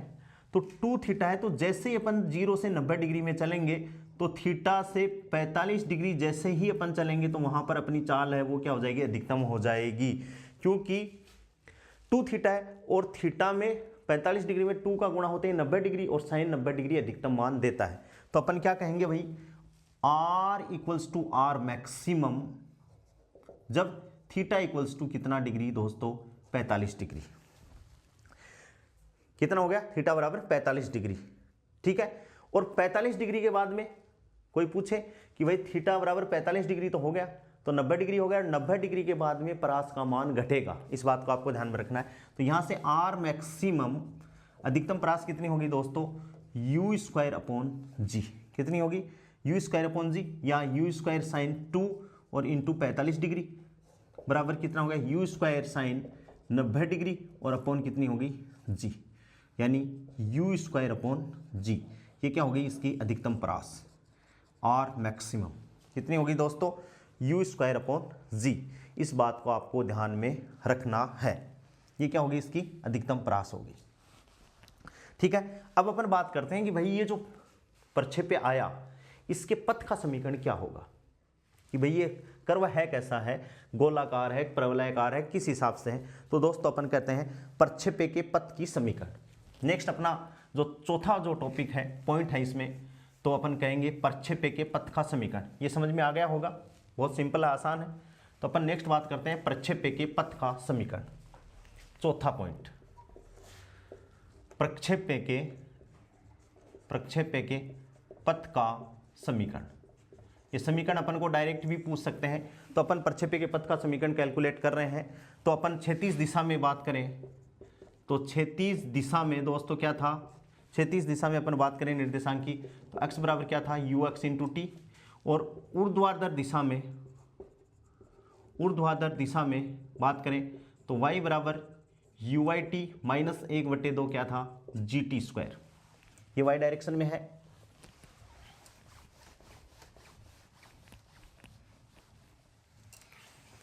ये y डायरेक्शन में हो गया, और यहाँ से वैल्यू अपन पुट करें, इसको समीकरण नंबर 1 दे दें और इसको अपन करें तो y equals to u sine theta into t और माइनस 1/2 जी टी स्क्वायर। ये समीकरण नंबर अपन क्या दे दें 2 दे दें, ठीक है दोस्तों। अब पहले समीकरण से t की वैल्यू अपन लिखें तो t बराबर कितना है x अपॉन यू एक्स, क्या आ गया t बराबर x अपॉन यू एक्स, या इसको अपन कहें तो ये x बराबर क्या आ गया u cos theta into T. भाई यू एक्स का मान क्या है you cos theta into T. तो यहाँ से t बराबर x अपॉन यू एक्स या x अपॉन क्या हो गया u कोस थीटा, t बराबर x बटे u कोस थीटा। तो अपन t का मान अपन को क्या करना है, समीकरण 2 से t का मान ये रखेंगे अपन a वाला कैपिटल A। तो y इक्वल्स टू क्या हो गया दोस्तों u साइन थीटा और इंटू टी, ये रहा t। तो इसको अपन करते हैं x upon u cos theta minus 1/2 g, और टी स्क्वायर की वैल्यू क्या है x बटे u कोस थीटा का होल स्क्वायर। यहाँ से देखो दोस्तों u से u कट गया तो y इक्वल्स टू क्या आ गया x इंटू साइन थीटा बटे कोस थीटा, तो क्या हो गया x tan theta minus 1/2 g, और इसको अपन ने लिख दिया x स्क्वायर बटे you square cos square theta, ठीक है दोस्तों। तो ये जो समीकरण आई है यहाँ से, ये अपन ध्यान से देखें समीकरण, तो यहाँ देखो एक तो y बराबर x tan थीटा और एक बराबर है, तो या अपन मान के चलें कि y है वो क्या है माइनस एक्स स्क्वायर के, ये ज़्यादा घात कौन सी x की, एक्स स्क्वायर की है। और जब y एक्स स्क्वायर के प्रोपोर्शनल होता है दोस्तों, तो ये अपन कहेंगे ये है किसका समीकरण है, परवलय का समीकरण है। किसका समीकरण है दोस्तों, ये एक परवलय का समीकरण है। इसलिए अपन ये कह सकते हैं कि प्रोजेक्टाइल जो प्रक्षेपी की गति जो पथ का समीकरण होगा दोस्तों, वह कैसा समीकरण होगा, एक परवलय का समीकरण होगा। तो अपन यहाँ से कह सकते हैं कि ऊर्ध्वाधर दिशा में यदि किसी कण को फेंका जाए तो उसकी गति कैसी होगी, परवलय आकार की होगी। कैसी गति होगी दोस्तों, उसकी गति परवलय आकार की होगी। और इसको अपन और दूसरे फॉर्म में लिखें तो एक्स टेन थीटा दोस्तों कॉमन ले लें अपन यहाँ से, तो ये आ जाएगा 1 माइनस जी एक्स, 1 माइनस क्या हो गया, एक्स कॉमन ले लिया तो जी एक्स बच गया, 2 पड़ा है तो 2 पड़ा रहने दो, तो ये हो जाएगा 2u स्क्वायर साइन थीटा और बटे कोस थीटा। क्या आ जाएगा 1 माइनस जी एक्स बटे 2u स्क्वायर साइन थीटा बटे कोस थीटा। और इसको अपन बात करें तो एक्स टेन थीटा और 1 माइनस ये हो गया x और ये क्या हो गया दोस्तों r इसमें रेंज है, क्योंकि r बराबर अपन ने पढ़ा है। इसको अपन आगे आपको पता है कि 2 साइन थीटा कोस थीटा को अपन क्या लिख सकते हैं, साइन 2 थीटा लिख सकते हैं। तो g upon 2u square sine theta को साइन 2 थीटा को अपन क्या लिख सकते हैं, 1 अपॉन r। तो x tan theta 1 minus x upon R ये लिख सकते हैं। ये वाला फॉर्मूला भी अपने सिलेबस में आ सकता है, क्वेश्चन में आ सकता है, y बराबर x tan theta 1 minus x upon R. ये भी एक परवलय की समीकरण है। इसको अपन ने आगे और बढ़ा दिया दोस्तों, तो ये समझ में आ गया होगा। चौथा अपना पॉइंट हो गया। नेक्स्ट अपन बात करते हैं, पांचवी पॉइंट की बात करते हैं भाई। हाँ, ये प्रक्षेप्य का मैं डायग्राम इसलिए नहीं मिटा रहा क्योंकि अपन को डायग्राम से चीज़ों को सीखना है। अब अपन बात करते हैं समान प्रास के दो प्रक्षेप्य की तुलना। अब मैं डायग्राम को मिटा सकता हूं क्योंकि अपन ने कैलकुलेशन कर ली। अब अपना जो केस है वो ये है कि दो प्रक्षेप्य को अपन फेंक रहे हैं और उनकी परास है वो समान है। तो अपन अपना हेडिंग लगाते हैं समान प्रक्षेप्य, समान प्रास के प्रक्षेप्य, समान प्रास के प्रक्षेप्य की तुलना। कि समान दो प्रक्षेप्य हैं, अलग अलग कोण से उनको फेंका जा रहा है और उनकी परास की अपन को तुलना करनी है। तो दोस्तों देखो कैसे, ये एक्स एक्सिस हो गया और ये वाई एक्सिस हो गया। एक प्रक्षेप्य को अपन ने यहाँ से फेंक दिया, यहाँ पर आ गया। यहाँ पर अपन ये मान सकते हैं कि भाई इसकी हाइट कितनी है, h है, ठीक है। और दूसरा प्रक्षेप्य भी अपन ने फेंक दिया ऐसे ही, जिसकी परास सेम है, यानी ये एक जगह ही आके गिर गए। यानी इसको उड़ियन t लगा, इसको उड़ियन भी क्या लगा, t1 t2 मान सकते हैं।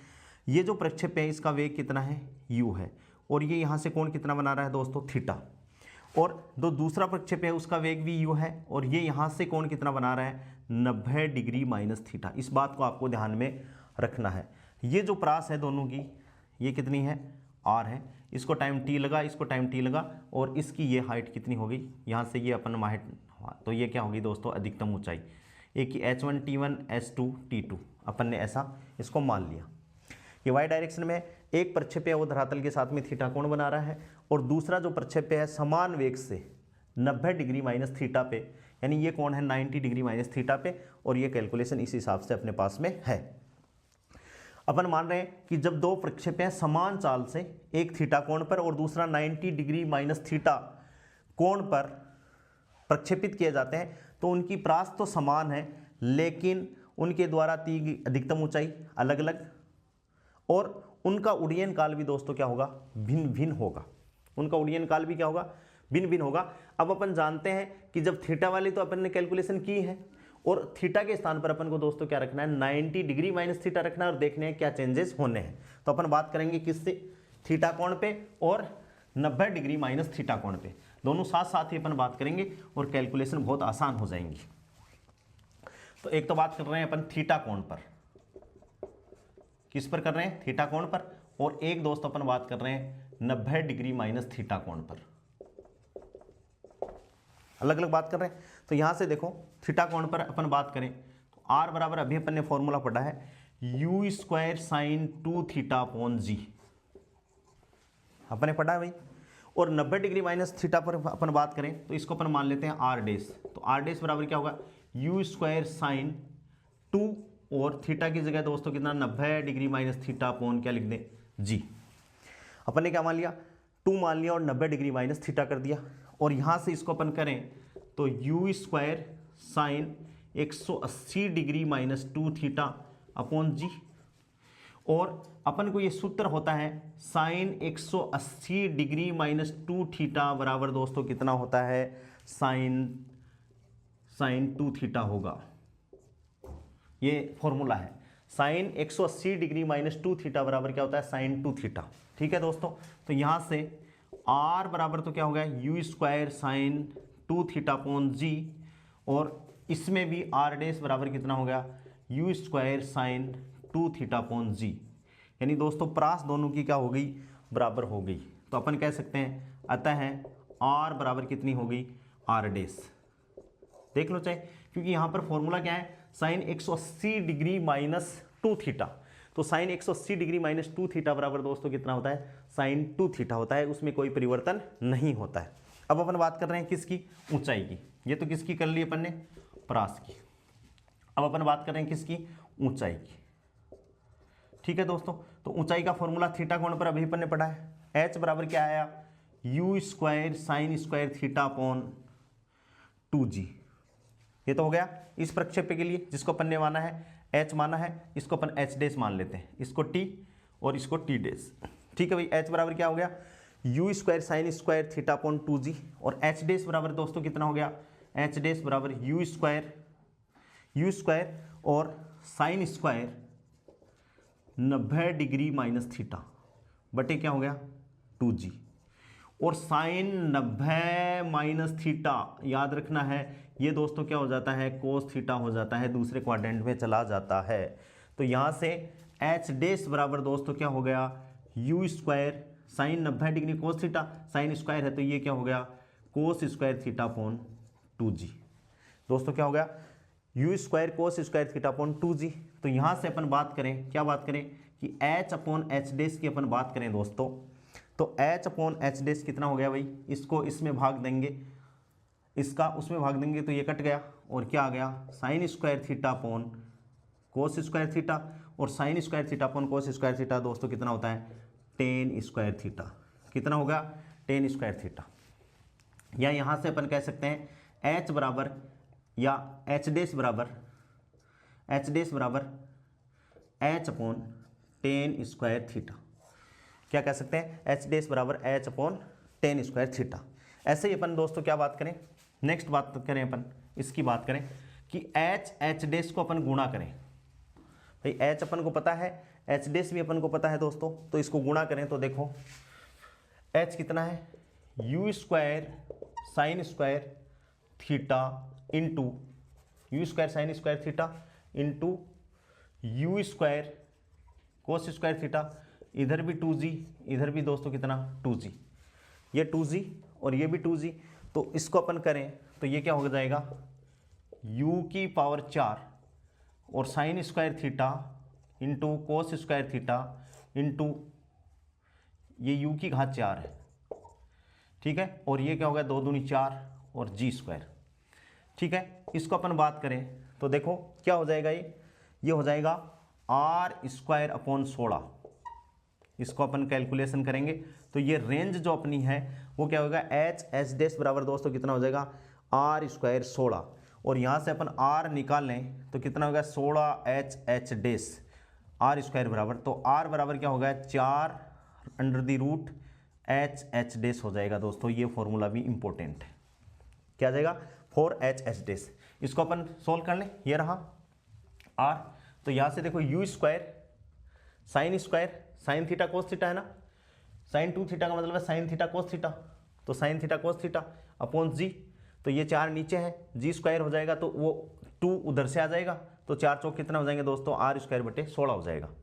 ये रहा, यहाँ से r को अपन लिख सकते हैं r बराबर u square sine theta cos theta into 2 बटे कितना हो गया जी हो गया। तो यहाँ से इसका स्क्वायर करेंगे तो ये स्क्वायर और इसका स्क्वायर भी होगा तो 4 हो जाएगा, तो आर स्क्वायर बट्टे 4 हो जाएगा।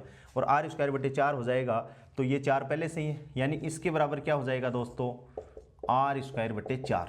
तो ये आर स्क्वायर ऊपर से आर स्क्वायर और 4 चौक 16।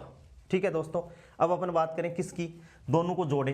नेक्स्ट जो अपना पॉइंट है वो क्या है, एच प्लस एच डेस कि दो अपन ने प्रक्षेप्य फेंके, वो क्या है यू स्क्वायर एच कितना you square sign square theta बटे 2g और प्लस इसको अपन क्या करें you square cos square theta बटे क्या करें दोस्तों 2g। तो जैसे ही अपन करें तो देखो यू स्क्वायर अपॉन 2g तो कॉमन ले लिया और क्या आया sign square theta plus cos square theta और ये कक्षा 10वीं से क्या हो गया 1 हो गया। तो h प्लस एच डेस बराबर कितना हो गया यू स्क्वायर अपॉन 2g।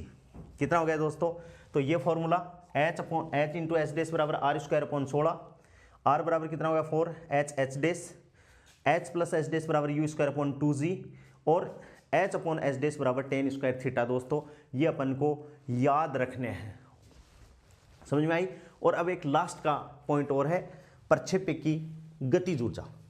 अपन ने कैलकुलेशन कर ली, अब लास्ट का एक पॉइंट है कि प्रक्षेप्य की गतिज ऊर्जा कितनी होगी दोस्तों। तो अपन ये जो प्रक्षेप्य अपन ने पढ़ी प्रोजेक्टाइल मोशन पढ़ी, इसकी गतिज ऊर्जा। तो अपन लास्ट का है प्रक्षेप्य की गतिज ऊर्जा। क्या भाई, प्रक्षेप्य की गतिज ऊर्जा। तो प्रक्षेप्य को अपन ने प्रारंभिक वेग से, गतिज ऊर्जा अपन जानते हैं, गतिज ऊर्जा काइनेटिक एनर्जी इक्वल्स टू क्या होती है 1/2 गुणा द्रव्यमान गुणा वेग का स्क्वायर, 1/2 mv स्क्वायर, या अपन कह सकते हैं द्रव्यमान गुणा त्वरण का स्क्वायर कर सकते हैं। वस्तु प्रक्षेप्य को अपन ने u वेग से थीटा कोण पर फेंका है, प्रक्षेप्य को अपन ने किस कोण से u वेग से थीटा कोण पर फेंका है। तो प्रारंभिक इसकी जो काइनेटिक एनर्जी होगी KO बराबर क्या होगी दोस्तों 1/2 mu स्क्वायर, ये समीकरण नंबर 1 क्या होगी K0 equals to 1/2 mu square. और प्रक्षेप्य की अधिकतम ऊंचाई, भाई गतिज ऊर्जा तो अधिकतम ऊंचाई वेग, तो यहाँ पर Vy तो क्या हो गया दोस्तों 0 और Vx इक्वल्स टू क्या हो गया था u cos थीटा। भाई अधिकतम ऊंचाई पर प्रक्षेप्य, तो अपन क्या कहें, चूंकि प्रक्षेप्य अधिकतम ऊंचाई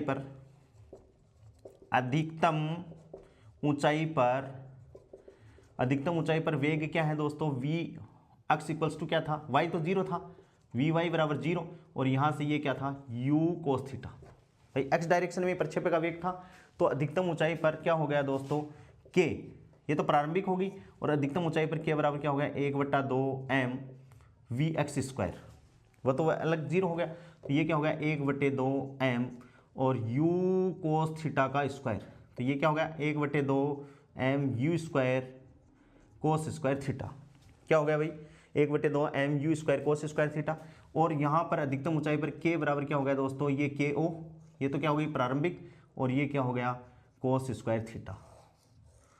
क्या हो गया k बराबर KO या K0 कोस स्क्वायर थीटा, जो कि न्यूनतम है, जो कि संपूर्ण गति के दौरान न्यूनतम गतिज ऊर्जा है, जो कि क्या है संपूर्ण गति के दौरान दोस्तों क्या है न्यूनतम गतिज ऊर्जा है। इस हिसाब से दोस्तों अपन ने क्या कर लिया, प्रक्षेप्य गति पढ़ ली।